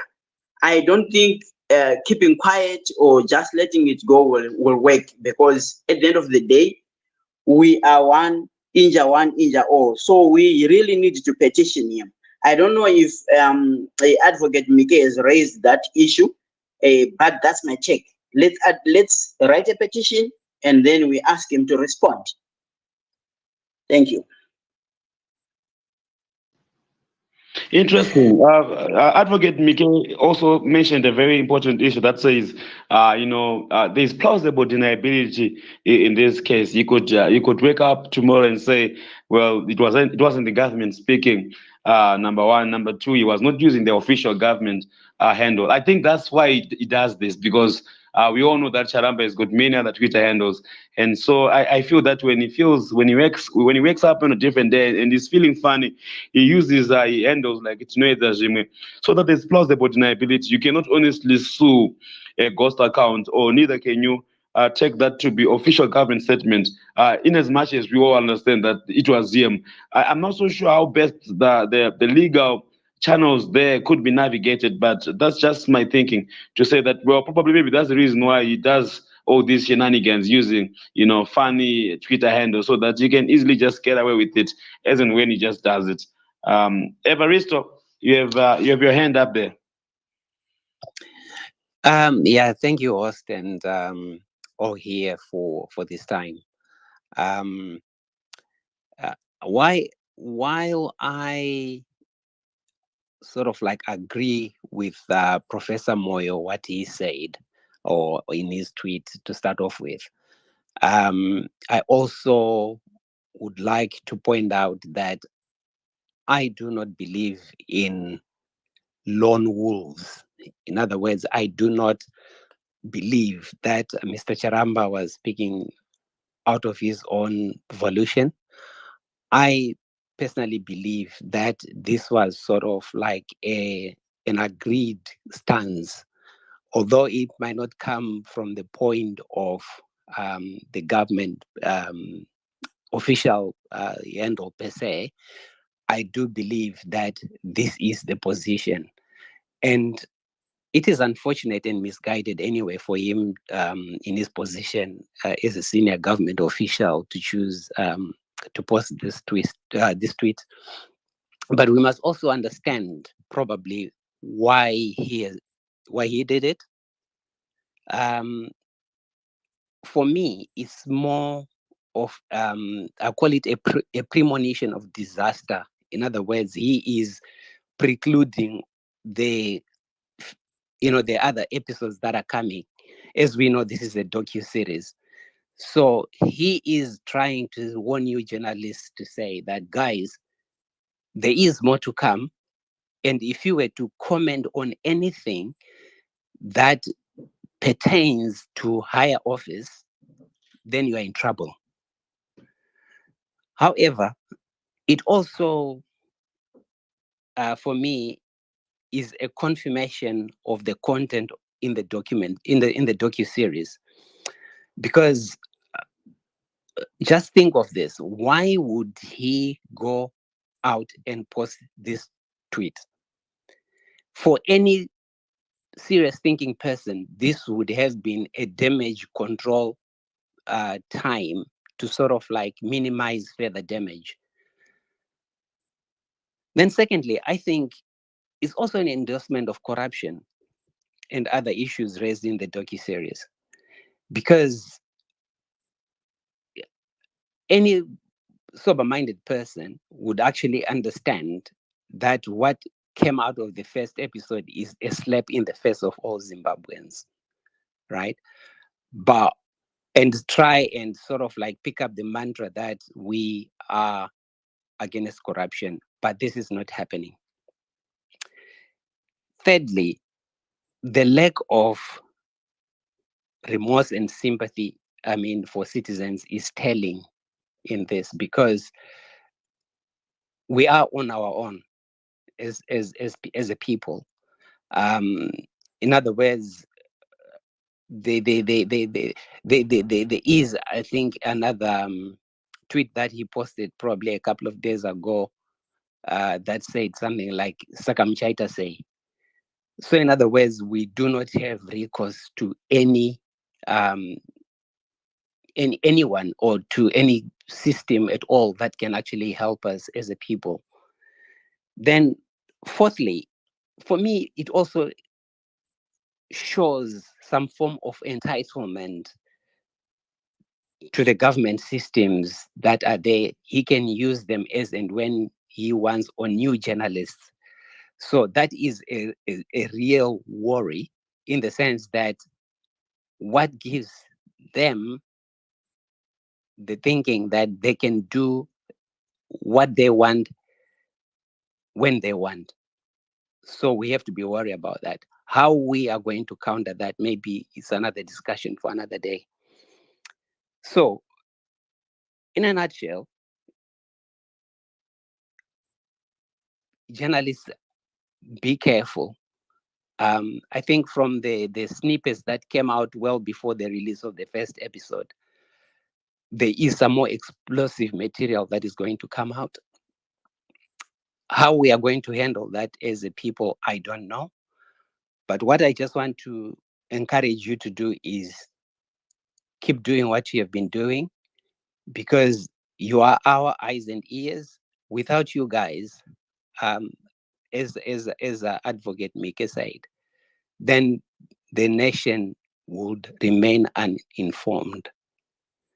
Then probably if you keep on doing what you are doing right now, these trigger happy, outlandish, tweets like the one George Charamba posted today might probably, fly in their face. In actual fact, I think the coming series would actually also, the coming episodes rather, would be like live like egg in their faces, because obviously there is more that's going to come out, and they are trying to muzzle that well before it happens.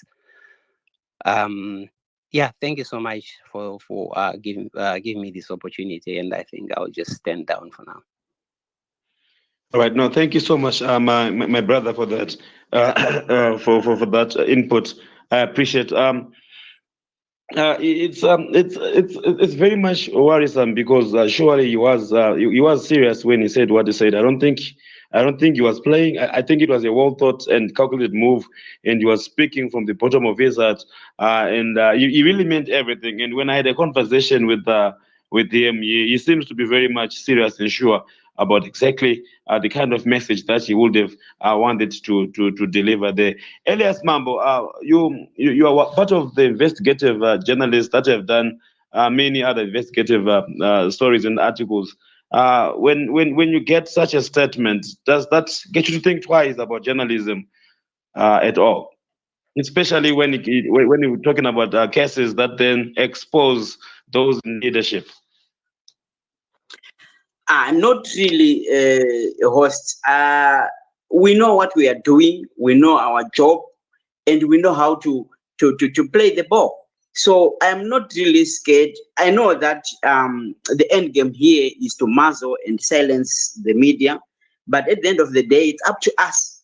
If we are serious about with what we are doing, then there is no need to stop. We have seen this, we have experienced this. I think I remember at one time when I wrote an article on the military.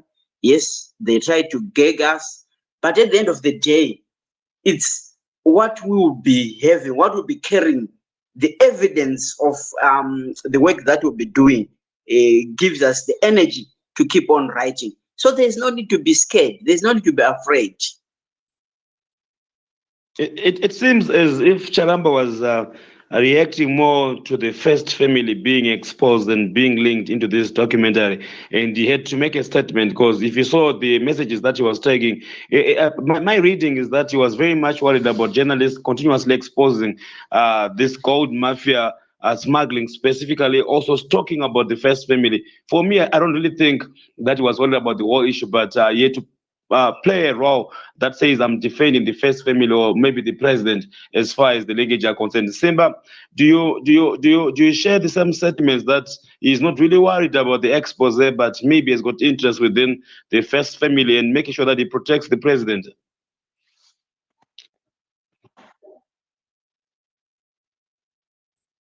Simba, can you hear me? Okay, Tanono, while Simba is trying to get back his microphone, you can go ahead and shoot. Okay, thank you so much. I'm just gonna say this as a concerned citizen. So as what we can conclude here is, you as journalists, guys, you just need to be careful, because imagine as how big Opo Chimono is. He had to retract himself, saying, I think I'm just gonna stay back at the moment, because he knows what Zuma was saying is actually a statement from the government. So all I can say is, guys, as journalists, just be careful and wait until citizens claim back our democracy and so forth. Thank you. All right.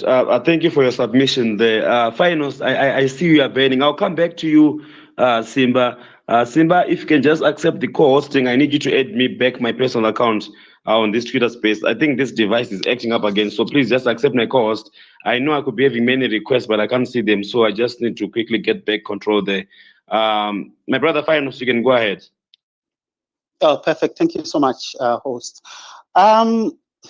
My takeaway from these are just bullying tactics. One thing we need to take cognizance of is that the government was given the right to respond. So they know exactly what is in the documentary. That's the first point of call, right? So they know exactly what's coming. So what they've done, you need to look at the sequence of events. From the Manjam Chaita Say statement from George Charamba, the same person, The same George Charamba creates a ghost account using a pseudonym and says, "Mukaramba mchita zvamuri kuita, muri kuenda kujeri." It's a sequence of events, and these are intimidating tactics. Simba has mentioned this before in his submission, that Zimbabwe is in the limelight for the very wrong reasons. My overriding failing on all this is basically targeted at very prominent journalists like Hopo Chingono. You need to remember, when Hopo Chingono did his last space, it had 8,000 people, and it was retweeted the world over. So they are targeting specific people, and Hopo is being very prudent by saying, for now, he will sit back, for one good reason, because they will use subordinate laws to the laws we've got to be able to send him to jail for now, at least for now, until the limelight is died down. So hence, I think I concur with Tanonoka that as journalists, you guys need to take extra caution. If you have to outsource your services to ask the citizens, please, we are open for business. Outsource it. We'll do the dirty work for you guys, but stay safe, because this is a very rogue regime. They will do anything to be able to suppress your work. And I suppose the freedom of expression, Section 61 and 62 on the access to information, it doesn't work in Zimbabwe, as far as I'm concerned. And you are constantly muzzled. They're constantly gagging you, like Elias said. So we are dealing with a very difficult regime. So take extra caution in whatever you do. It doesn't matter that you will stick to the ethics of journalism. You will still be under subordinate laws, and they'll send you to prison. So use some of us who are willing to do the dirty work. Thank you. Go ahead. Yeah, thank you, host. Host, I would like to, with your permission, I would like to invite Kennedy Wandera from Kenya.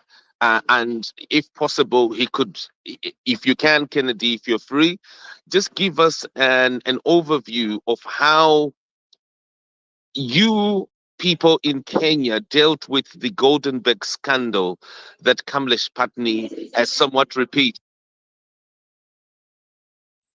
Just hold on.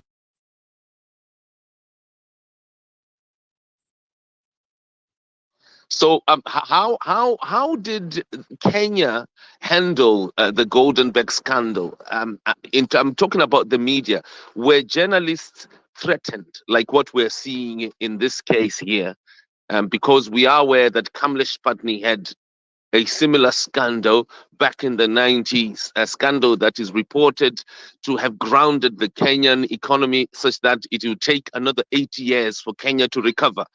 Would you be able, Kennedy, if you're free, to just give us an opinion? I know perhaps you were young back in those days, and I'm sure in the media circles this is being talked about right now. Do you think you can come up and say one or two things?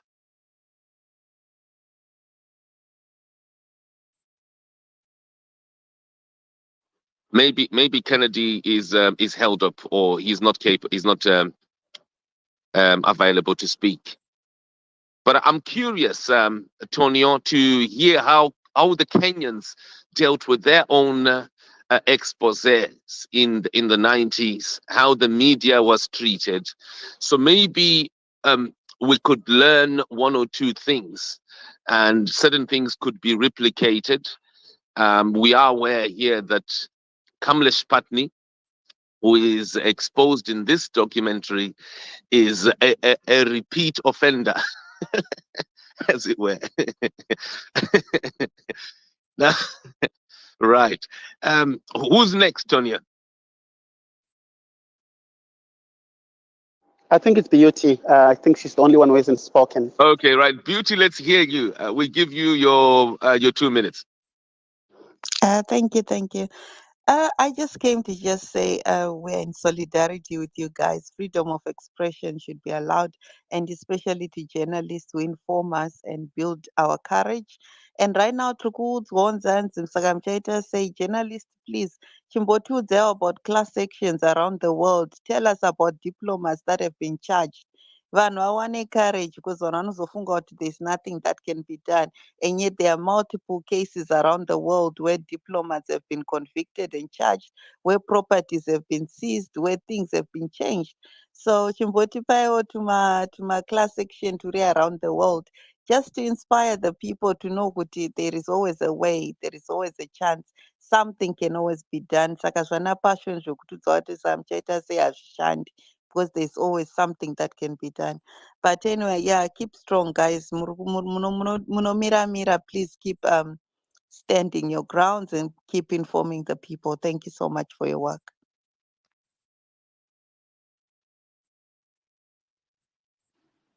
Thank you for the submissions. Beautiful submissions there from you, Beauty. My brother Ian, I for some reason I can't accept. I have to change my device and I have to use my personal account. So Simba, if you can please accept Ian, he has been trying to speak there, and then also accept other requests from the speakers, because it looks like this device is actually the center of the problem. Yeah. So please, you can help us with that. Whose next hand was up? Ian. Ian is finally here. Finally. I know it's looking for this one. Okay, so all right, Ian, you can go ahead and shoot. Okay, thank you so much. Good evening, good morning, good afternoon to you guys. Wonderful space and an excellent discussion. I think one of the fundamental things that Advocate Mike, I would have wanted to have posed to him is particularly with regards to the extant case law with regards to criminal defamation. So what Charamba is talking about when he's talking about imprisonment falls within the ambit of criminal defamation, and the case law that particularly pertains to the criminal defamation as codified in the the criminal law of Zimbabwe was struck down some years back, and I think this is going back to 2016, in a very groundbreaking case where it was deemed by a full bench that it was contrary to the constitutional provisions of freedom of speech. And the same scenario was in play, where journalists were being victimized with regards to their reporting. So there's sufficient case law that proves that in actual fact what Charamba is threatening with is not how do I call it? It doesn't have legal legs. It really doesn't have legal legs. But the problem that we obviously have in Zimbabwe is that there are many things that don't have legal credence, but still, end up with people in jail. So firstly, by doctrine, in any case, defamation that is empowered as a crime doesn't exist. It has been struck out. Defamation now lies in the ambit of civil litigations. So if the affected official is expected to actually mount a civil case and proving that in actual fact your statements did harm to their person, it's no longer protected under criminal law. So it's going to be very difficult for them to actually hold that through a stringent legal process. Having said that, it is important still that we should protect our journalists, and our journalists also need to protect themselves. So it means you need to be very careful. You need to make sure that you don't allow yourself, if I can quote and unquote, to be put in a corner, because the minute they gag you, the minute they know that you're not able to be visible, so to speak, these guys are nefarious and they like to operate in the dark and in the cover of secrecy and seclusion. So I really, salute you, Tonio, for taking the discussion and wanting to have the discussion in private. I would almost have like 50 cameras around to make sure that it doesn't move in any direction that could be adverse. But so I will say that legally, and would really love to have the advocate's opinion, particularly with regards to case law pertaining to criminal defamation. From what I can see, that has been struck off.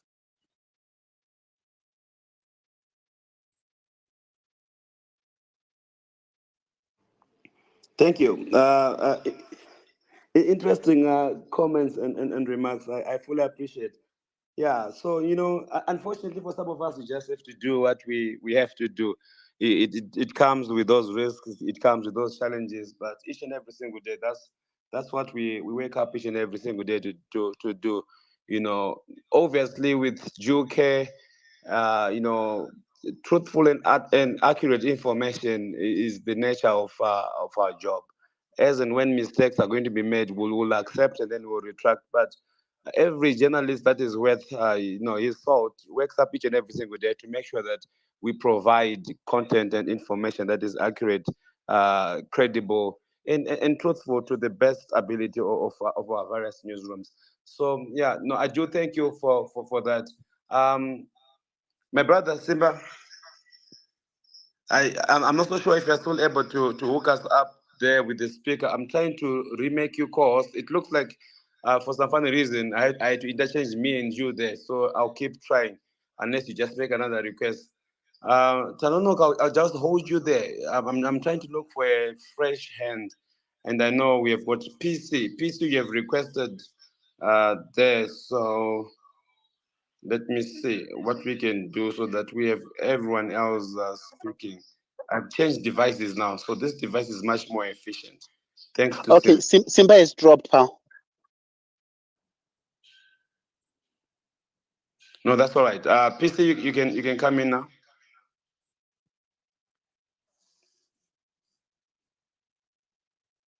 Oh, PC is still trying to connect. No, Simba is still here. He had dropped and is back.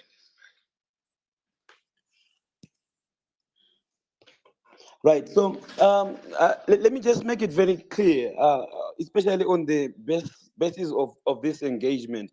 Like I had rightfully said that we had invited Comrade George Charamba to be here, and obviously he was evasive and he did not want to be part of this conversation, and he preferred a completely different way of engagement over this one, which I respect. That's his space, and he probably wanted things to be done in a different way. But I honestly challenge him to say, no, this is the statement that you have made to us as journalists. And as the chairperson of the online content creators, I strongly felt and feel that journalists have been attacked, and they honestly feel petrified by such statements because you don't need a very powerful person in his office to say, keep doing what you're doing, you'll end up with job seeker. So it will make some people think twice. And more importantly, we've got much more senior journalists that have been affected. He has already checked the news logs. And I have got to Miss Animble, who's in South Africa. Uh, okay, who's not in Zimbabwe at the moment. He's struggling with this network because he was traveling. I wish I could have just patched him much more easily. But I think once he has a stable network, we'll have this intervention. So we all read what Comrade George Charamba says. He says that it was very unfortunate to have the Soros coming here and operating in Zimbabwe. And it's like he wished he could take away their license if he could. I don't know of any digital license online platforms do actually have. I think which is a very unfortunate thing for him because we do not necessarily apply for um, a, a government license to be operating as various online players because that is what Newsworks is. But there is just an application to trade as a media house that goes via the Zimbabwe Media Commission, which is a very fair and much more easier practice by standard and by even cost. So I really find those statements to be very much regrettable for him to say that he regrets allowing Newsworks to be operating in Zimbabwe because Newsworks is talking about the documentary and the details of the documentary, the expose, as far as the first family and whosoever is concerned. I find that to be very much worrying, and it makes of muzzling of the press and a serious threat to journalism there. If you can help us, if you have anything that you need to be quickly responding to, I see Knife NF, your hand is up, and then I'll cross over to the next speaker. It's 23:33, guys. Hopefully by midnight we close the space because we've managed to also hear from the legal minds. But you can go ahead, my brother. Yes, guys, I thank you for everything you're doing. You are a very important component in every society. And I want to just kind of like emphasize also the risk This is coming from somebody who is living in America after being tortured just for going to sit at a MDCT rally. That was my crime. I was part of a group sitting at a rally and was walking home. I eventually had my Achilles tendon severed. So my right leg has a severed Achilles tendon. I was bent with plastics, and this was just for supporting. So I think for somebody who is actually exposing and sharing information, you face even a much greater risk. So be very, very cautious, right? I 100% agree with the media freedom, and that it's an idea so far. I don't think that idea of media freedom is a reality in Zimbabwe. So just be careful, but keep doing what you're doing and stay safe. One love.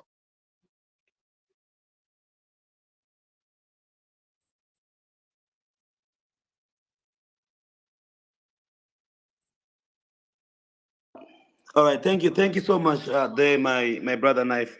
It's very sad to get to learn about that side of your story. I'm sorry to hear that.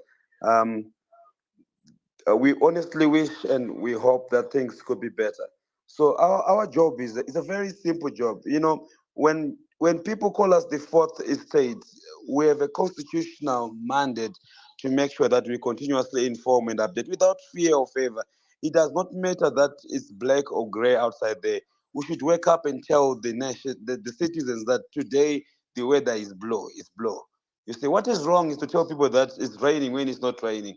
But as far as our mandate is concerned, that's what we do, because we have a constitutional mandate to inform and update. Section 62 of the Freedom of Information Act actually empowers us to be doing what we are doing. So we are not committing a criminal offense. If somebody wakes up tomorrow and thinks that what we're doing is unpleasant to him or her and feels that they just want to come through and muzzle the press, then that's a story for a different day. I honestly believe, and I know that most media players and various editors that are in this place, they do their job without fear uh, at all. But of course, there is the real worry, especially when you're going to be facing such threats to say, so how best you then navigate such a field there. But the worries are genuine, but we also have a job that this is our mandate. We wake up each and every single day to make sure that we give you the undiluted, truthful, credible information. Quickly there to my brother Ian. I see your hand is up. Thank you, Tonio. So I wanted to say I've pinned the case law where the criminal defamation was overturned by a full bench of the High Court on the discussion trail. But I think what you've postured earlier on is quite correct, that this is an attempt to muzzle. It's an attempt to gain control of the narrative around probably the most damning piece of information that has hit our media space, i.e. this Al Jazeera documentary. And the only way to really get on top of it is, since you can't control the content coming out, which, remember, was probably the initial part with the delay and the engagements in the background, and the need for the right to respond. And now that has passed. And so the reality is that that information is coming out, and the subsequent episodes are likely to be even more damning. So the only way to really try to control this is to threaten the journalists, to muzzle the journalists, and hopefully get them to cower away from, digesting the content, looking at it, dissecting it, taking it into bite size and interpreting it for the audiences, which is what you guys do very well, and help the citizenry consume it in context of all other pieces of information that are happening around our country. So there's nothing more in this but simply an attempt to cower the journalistic fraternity into capitulating around continuously propagating the issues of the gold mafia and the Al Jazeera documentaries. And if anything, it simply means that you are truly and honestly at the forefront of the revolution and at the forefront of the transitioning of our country, because you are the ones who are bringing information to light. You are the ones who are interpreting that information for our audiences to be able to understand it. And obviously that understanding, it turns into action. It turns into action in terms of demanding justice. It turns into action in terms of voting appropriately. It turns into action in terms of having an awakening that actually threatens the political status quo. So that's really the agenda that is there. And my prayer and my hope is that none of you step back. My prayer and my hope is that no one decides to give in. My prayer and my hope is that no one decides to give up. But we continue, and you continue to press forward, and we, in support of you, continue to press forward. I would like to even have a scenario where, as you guys continue to press forward, that we reach out to the broader community and we say, right, kana iri nyaya yekuti tofanira kutsvaga advocate mike tiise small kitty chekuti the minute anything happens, you better take these guys to town legally on these matters. We should then be, orchestrating and mobilizing that, because having you guys muzzled is going to be detrimental to the transition of our country. It's going to be detrimental to dealing with the brazen and overtly wicked systems that are sucking our country dry at the expense of the citizen and at the expense of the development of our country. So if anything, guys, what we're saying is that myself and many other people that think like me is, guys, we are behind you. Don't back down. Don't back up. If we need to come together to put some funding for legal purposes, then let's do that. But we cannot cower now, especially not at this point. Thank you. Thank you so much, my brother Ian, there for the encouragement, the good words, and pushing us to keep on doing what we're doing. We do fully appreciate. Journalism, to a lot of people that I personally know, is a conviction. It's a calling. So we wake up each and every single day with a clear conscience that says anything could probably happen to us as we do what we're doing. But the story has to be told. Not every story is as simple. Imagine all those guys that were doing the Al Jazeera investigative journalism. Imagine if one of those guys was caught. The biggest story was a terrorist was caught in Zimbabwe. Then probably something worse could have happened to those people. So investigative journalism is one of the most risky acts that anyone can undertake, but it demands that we show up. It demands that we are there. It demands that we are very much courageous. And I think there's nothing that is much more inspiring and encouraging as when you get such comments like you're saying that you are behind the works that various journalists do, because it's each and every single day we wake up to different mandates that says how best to inform and educate the nation, because we are the fourth estate. We see and hear what some of you guys don't see or hear, or at times just speak on behalf of you because you're telling us what is happening in your various communities. This is our job. It is a clear job.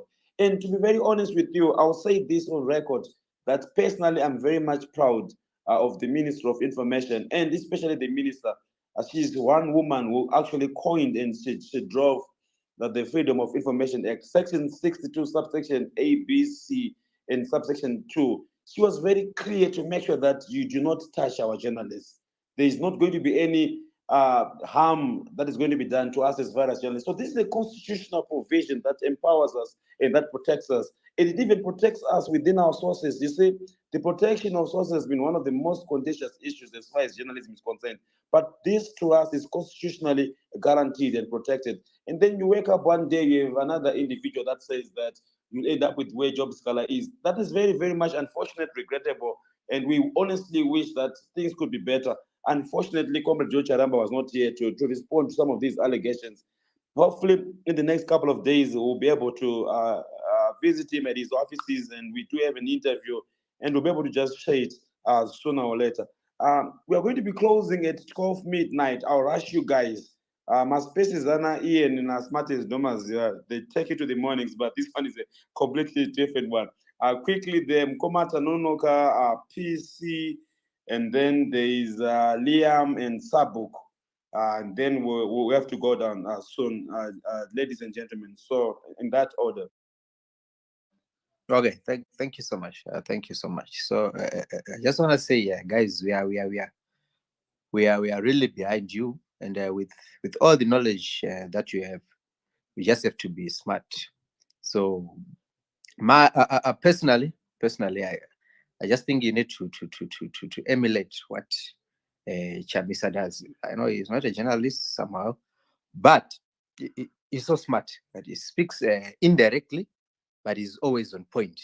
He's always on point, and the message is always delivered. He's not vocal like what people are always shouting in this place. They say, he's not talking about more blessing Ali, he's not talking about corruption, but he speaks, but indirectly. So you guys, I think that's what you need to do, and us as citizens will do the rest. Just be smart. Thank you. All right, thank you for the kind ways and wise ways for us to be smart there. Liam, I hope I'm pronouncing this correctly. Then Sabuk, then PC.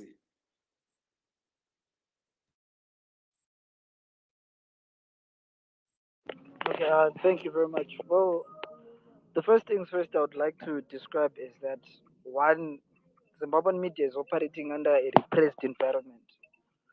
And when media operates under a repressed environment, there is a high level of censorship and targeted harassment of journalists. And it's something that is not new, but what we should now start to take as normal is media activism, which is you exposing the material conditions folding thereof. The material conditions folding thereof. And I think it's time that as journalists, you start showing each other solidarity, because the one thing that also results in victimization of so many journalists. So I'm coming from work and yeah, it's late in the night, in case you hear the sound of a kid. So is that most of you guys operate in silos and isolated. So when one thing happens to one of you, there is little to no solidarity that occurs. I've seen the same cases with Mtutuzi Matutu, with Hopo Chimono. So my word of encouragement is that journalists should come and stand together to defend the media space, because it is the 40 states that keeps democracy alive. Then secondly is that, like I said, in a repressive, under a repressive regime, there will always be attempts to try and muzzle the media. But the media itself should always maintain its independence and integrity, no matter what the cost is. And we as citizens, those that consume your information, will always support you for as long as you remain independent. And also, it's high time we start globalizing our struggle. We should start to ensure that we don't just limit ourselves to publishing stuff that is read in Zimbabwe, but let's make sure that it's also read across the globe, like how we read the London Economics or the London Voice. Let's also have the Zim Daily News, Zim Daily being read in London, so that in the case that whatever that happens to a fellow journalist, it is known also globally, and it will be easy then to police the government to act in order. Thank you. Right. Thank you so much for the submissions, Liam. Fully appreciate. Now we are inspired and motivated to continuously do what we have to do without fear or favor. Chalonoga gives a very interesting example of Advocate Nelson Chamisa.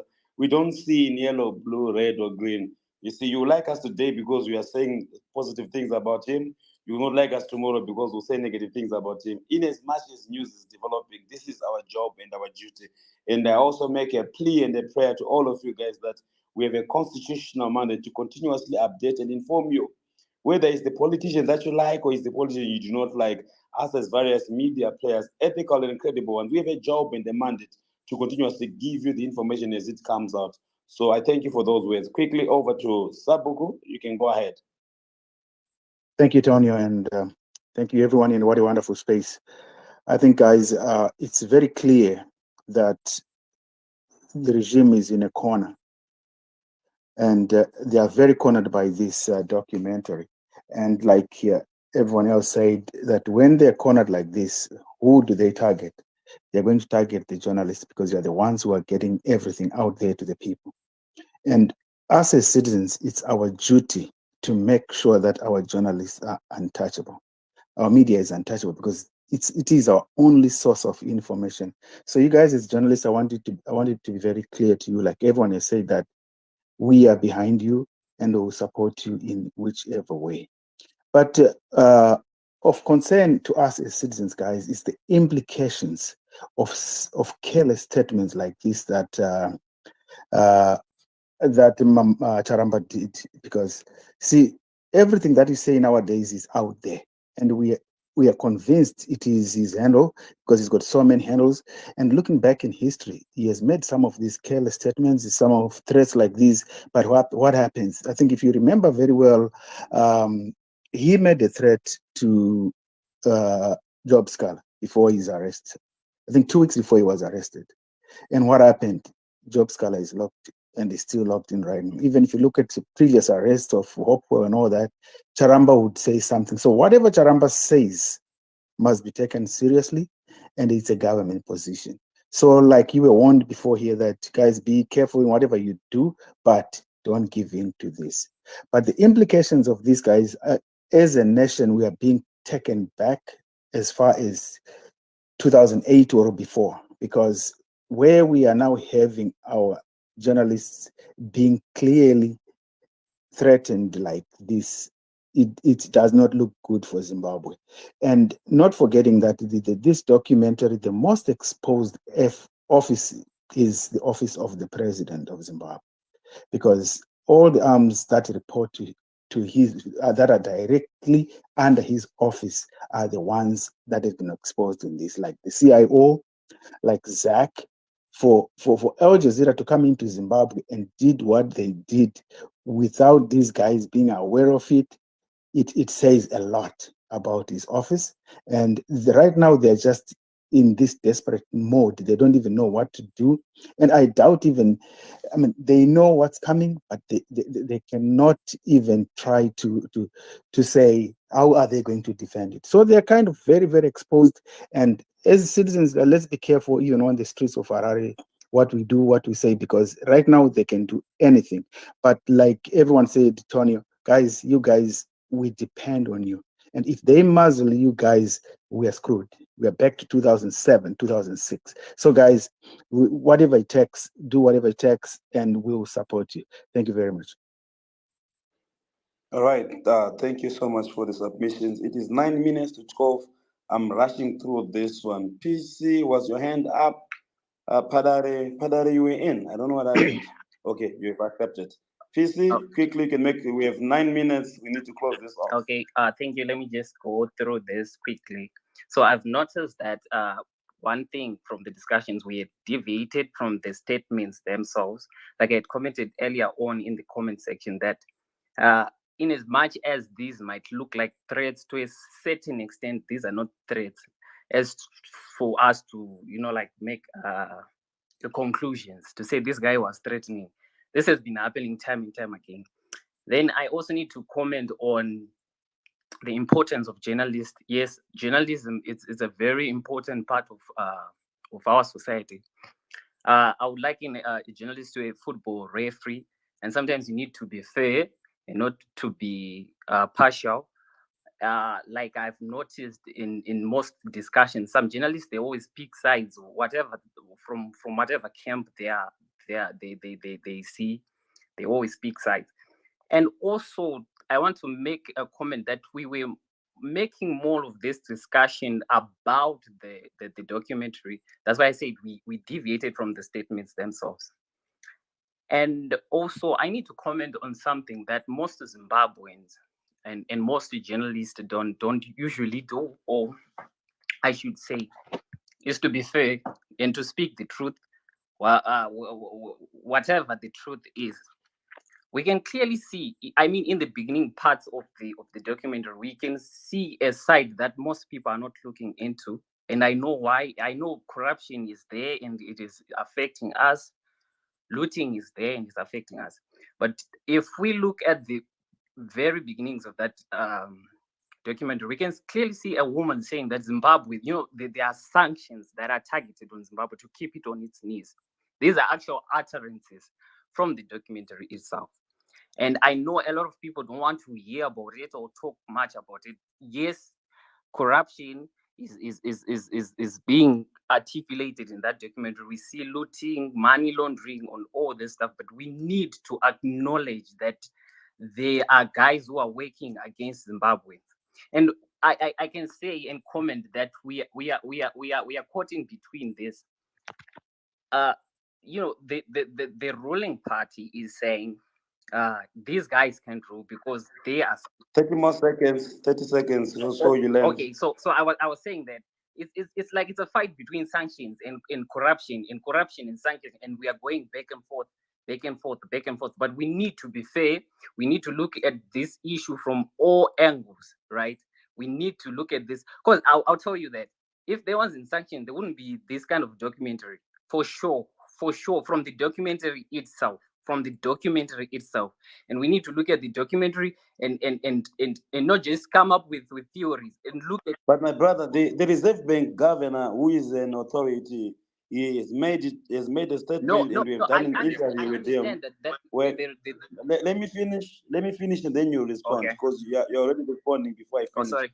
The Reserve Bank of Zimbabwe governor, John Manguja, clearly said that we do not have sanctions as far as the banking sector is concerned.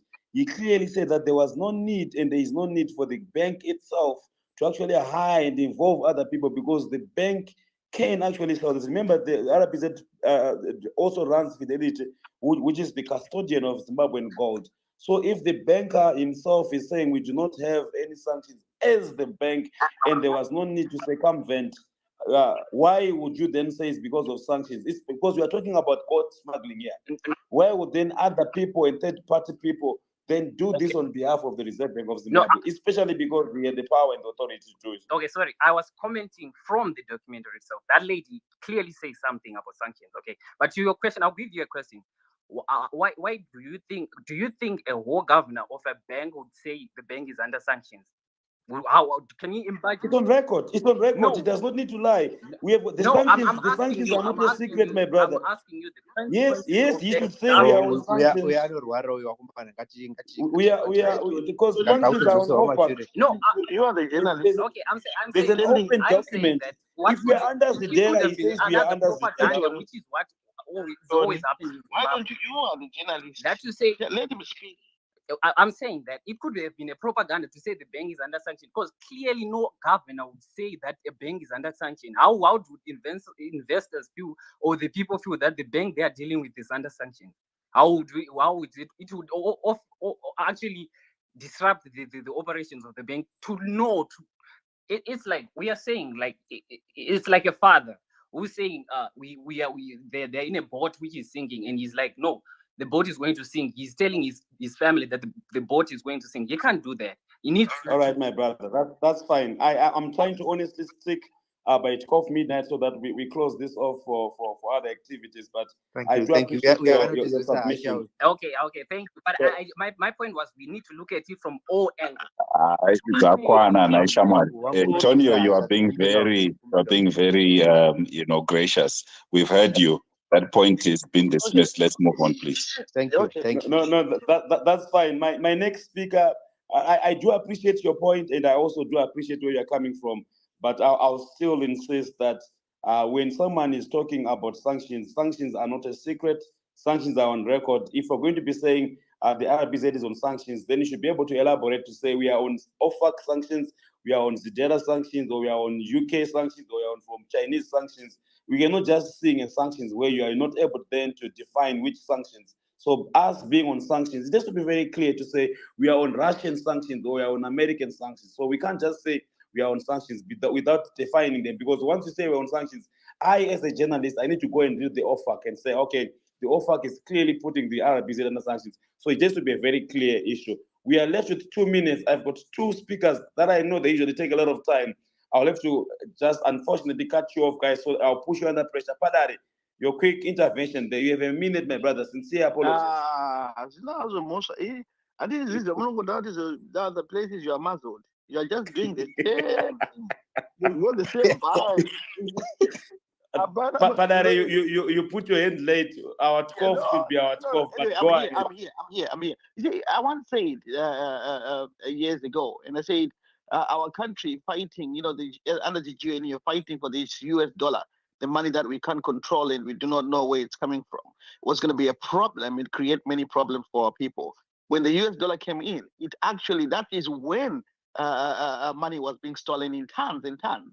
We saw planes of people flying into Zimbabwe, coming to loot the US dollar, out of Zimbabwe. If you see the money that was poured in during the GNU, it never built anything. You name one big road, one big initiative that was done by the US dollar that floated during the GNU. Zero. So, and we are here now. We have been given a view into how corruption works, how lobbying works by these people who are actually doing it and pointing fingers at some people. But the laziness tells us that we don't know how to fight. We are choosing. Padare, you have you have 30 seconds. I don't want you to land. I want you to respond to the Zimbabwe media under threat from a government official. What is your feeling towards this?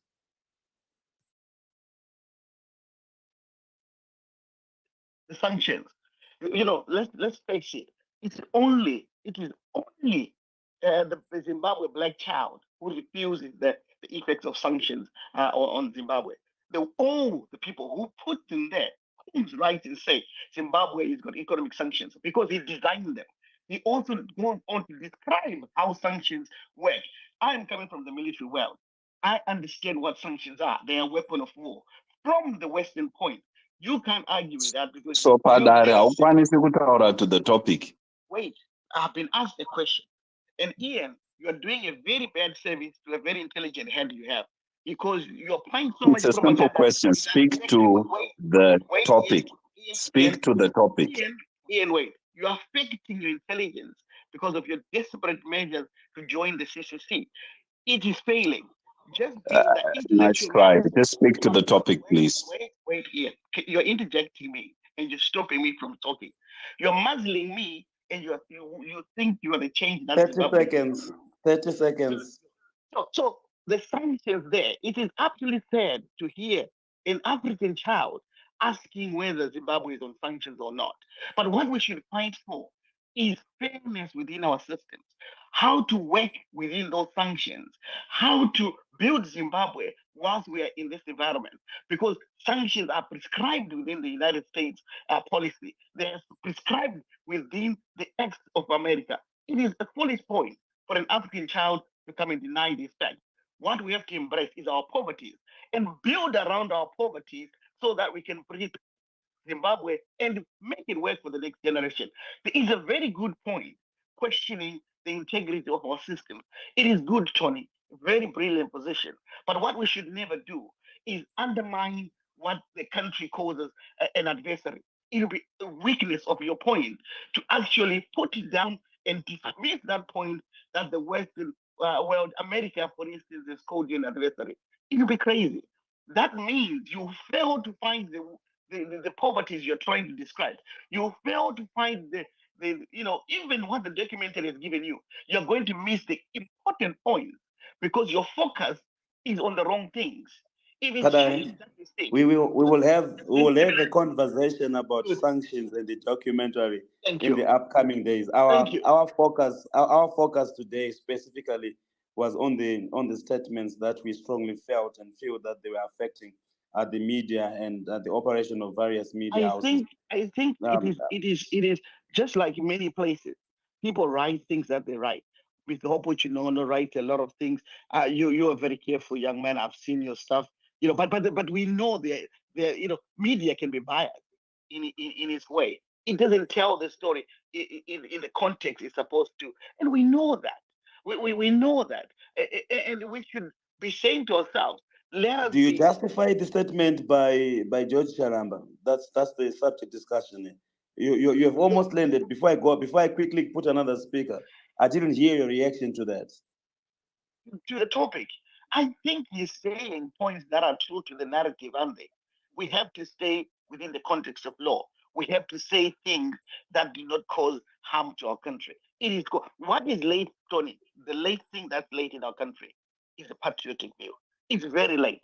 It should be there today or tomorrow. Many thanks. Thank you so much. You have managed to smuggle the patriotic bill. You know what is very interesting and exciting about the patriotic bill is the history and the motive behind that bill, without necessarily trying to get you back to comment over the issue. But you know, I think as Zimbabweans, we need to live to create strong institutions that live beyond our generations and also beyond our political party. Would you love to be on the other side of politics and then you have the patriotic bill? For example, if the Triple C becomes power, they get into power and they use the patriotic bill, would Zimbabweans still love the same patriotic bill to be running? Anyway, that's not the subject for discussion, but I really love to see Zimbabweans creating strong institutions instead of creating arms and weaponization of the law, because we live beyond this generation. Konzanani, I see you are my last speaker, if I'm not mistaken, so that we quick. Chalonoga, your hand has been up, but I've given you an opportunity to be speaking here. I have an announcement that I need to make. Probably we'll finish off most of our energy in this next upcoming one. Please do follow us, ZOC. We are ZOC. If you are a media fanatic, you enjoy media news, ethics, law, standards, as far as media dissemination is concerned, you're a media practitioner or you have an ear for media, please, you can follow the host, which is ZOC, Zimbabwe Online Content Creators. This is an association of all ethical, credible, truthful online content creators that are practicing in here in Zimbabwe. So you can just go ahead and hit the follow button. It will never hurt for you to do that. Also, we are taking Can a blogger like me join you guys? Nowadays blogging is actually a good thing, isn't it? A person like me who just talks on these spaces, can I join your association? Or you want people who? Yes, you can. Yes, you can join the association, but there are rules and regulations that you need to abide to and you follow, because part of our standing. As long as it's not supporting CCC, I'm happy. I'll join tomorrow. No, it's for credible, truthful, and accurate professional online content creation. That's what we are all You've about. already made it difficult for him on the credible and truthful part. That's fine. I'll be dropping him so that we get the last 1, 2, 3 speakers. But Apalare, at a certain point in time, I honestly find him to be very reasonable. He throws certain points that are reasonable here and there. When he wants to, he knows the truth, and when he wants to be difficult. But I always respect your contributions. That is the essence of democracy, to make sure that we have got various contributions each and every time. My brother Konzanani there, before I just give you the mic one more time, we are SOC.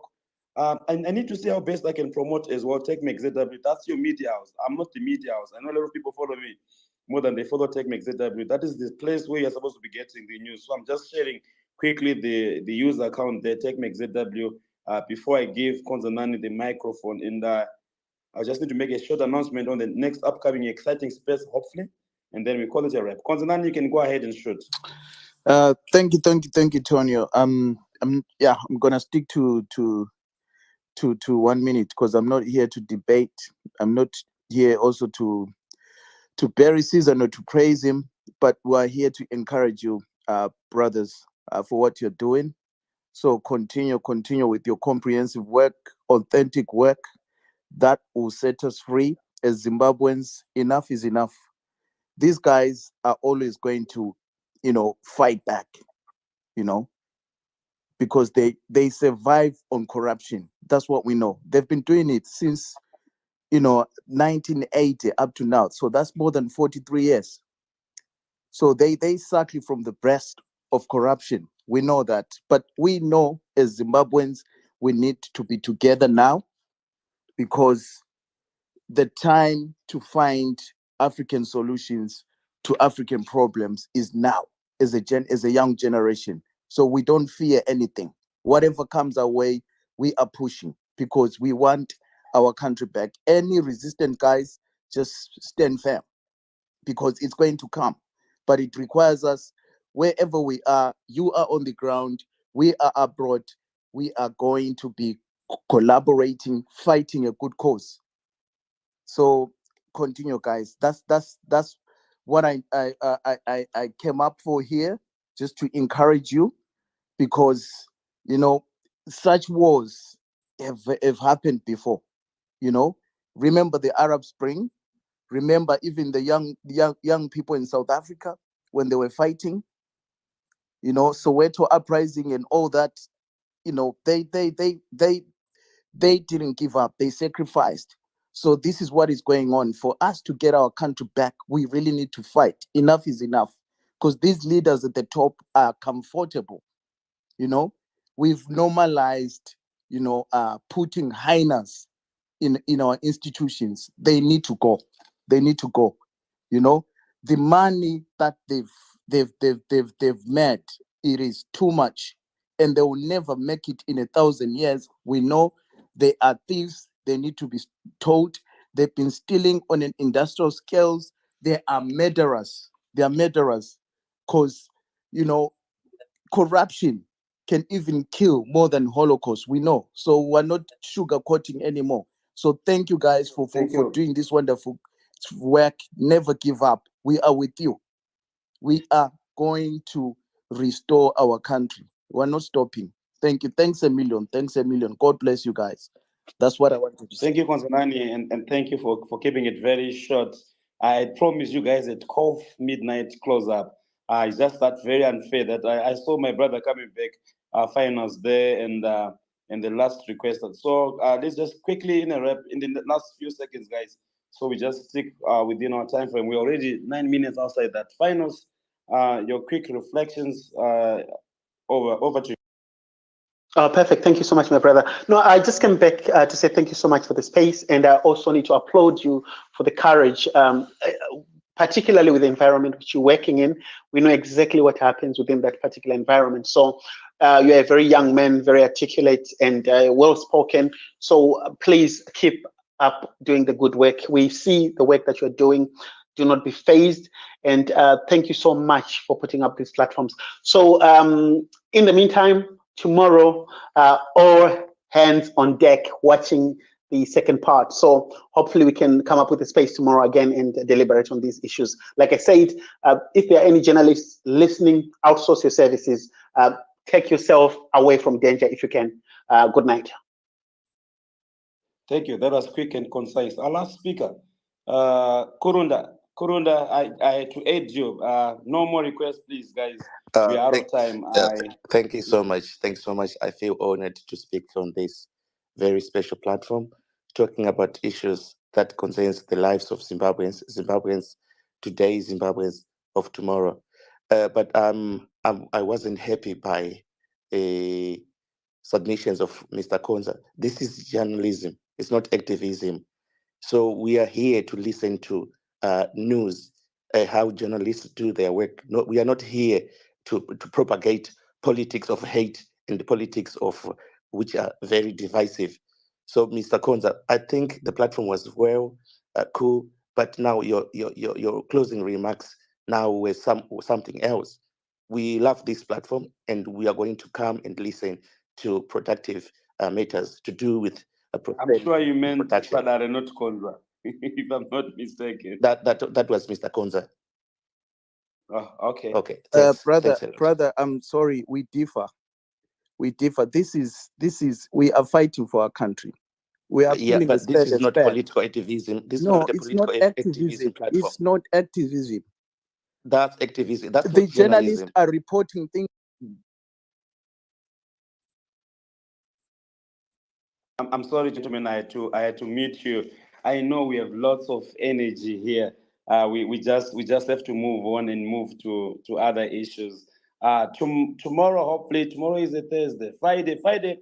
The permanent secretary in the Ministry of Information and Publicity, Honorable Comrade Nick Mangwana has accepted the invite. He's going to be joining us so that we fully understand the government position as far as they deal with us, various media practitioners. So we're going to be back on Friday on this space under ZOC, that's Zimbabwe Online Content Creators, where we need to dissect and speak about these various issues. So we'll have Nick Mangwana speaking on behalf of government. I usually want to have spaces when we've got people that are responsible about the issues are responding as well. I want to speak to them. I want to speak about them. So we are happy he's going to be with us on Friday. We've had a conversation and they've made an agreement towards that. So you do look out towards this upcoming space on Friday. Unfortunately, Comrade George Charamba, he has declined to come on this basis, so we'll have to do away with him. But we will have to speak with Comrade Nick Mangwana, and then we finalize this. Finals, why is your hand up? Because I need to stress this point. It's very, very important. There's in the last few days, there's something that has been happening, something very peculiar, and it has become very consistent, and it's very worrying for Zimbabweans across the globe. The aspect of muzzling people has become very inherent and persistent, and we need to stop it. There's a space that we did yesterday and the day before yesterday. There are individuals that come saying you should not talk about the Al Jazeera documentary. You are putting the RBZ at risk. The SABC, South African Broadcasting Corporation, has put this online and over 1 million views. ETV has done the same. My platform only attracts less than 500 people. How is that different? So my issue is the aspect of muzzling Zimbabweans. It's got to stop. We cannot be muzzled anymore. We are a progressive nation, and we'll continue to discuss pertinent issues to rebuild Zimbabwe. Thank you. All right, let me just reiterate that the Constitution of Zimbabwe, under the Freedom of Information Act, that section 62, subsection A and B and 2.1, it grants Zimbabweans, not just journalists, Zimbabweans, the right to information, to access it, and to also disseminate it. I think it is very much illegal, and it's unnecessarily, it's a futile attempt to try and muzzle people. We can't be muzzled. We are not threatened by such threats. We are honestly not worried about such threats, but we are here to just make a position that says we are here to do our job. We'll continuously do our job. Tomorrow, we are going to be watching over part 2. We shall have a watch party. We'll be commenting about it, and we'll continue to just make observation, commentary, and comments about it. If that is going to be found to be criminal by whosoever it is, then that means that our constitution as well is criminal. We need to try the constitution before they try us as various journalists. This is our job. We wake up each and every single day to do this without fear or favor, because some of us have committed to make sure that we give out the information truthful, accurate, and as it is.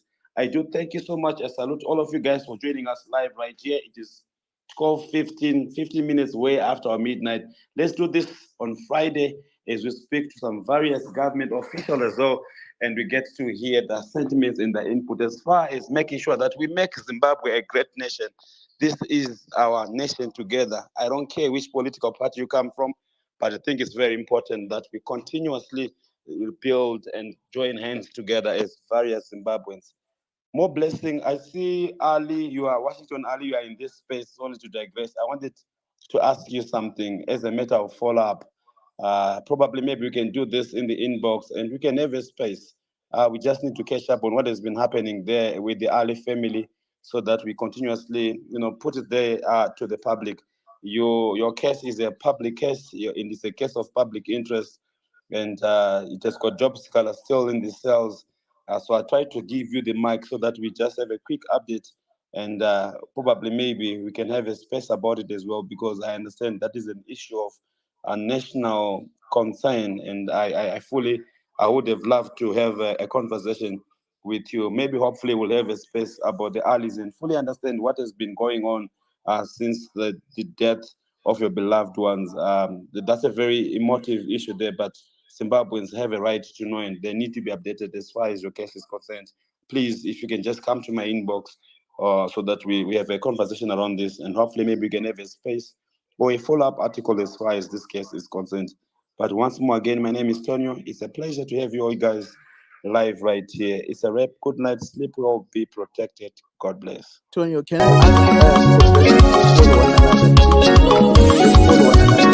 ask follow back very quick? So let's follow one another, beautiful people. Let's follow one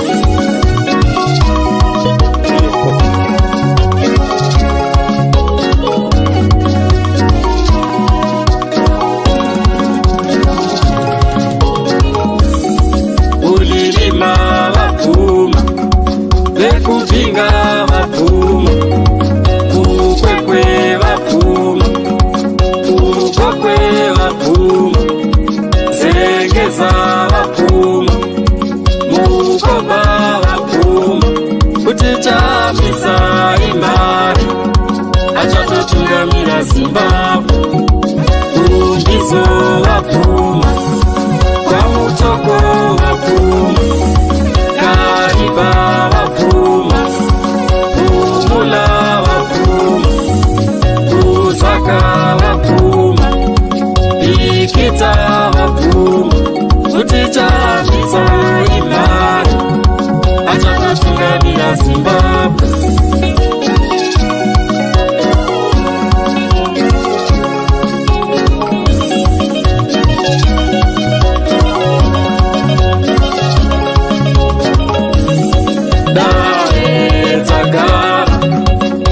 vashandi vese vapfuma kutichapisa imari achatotungamira Zimbabwe.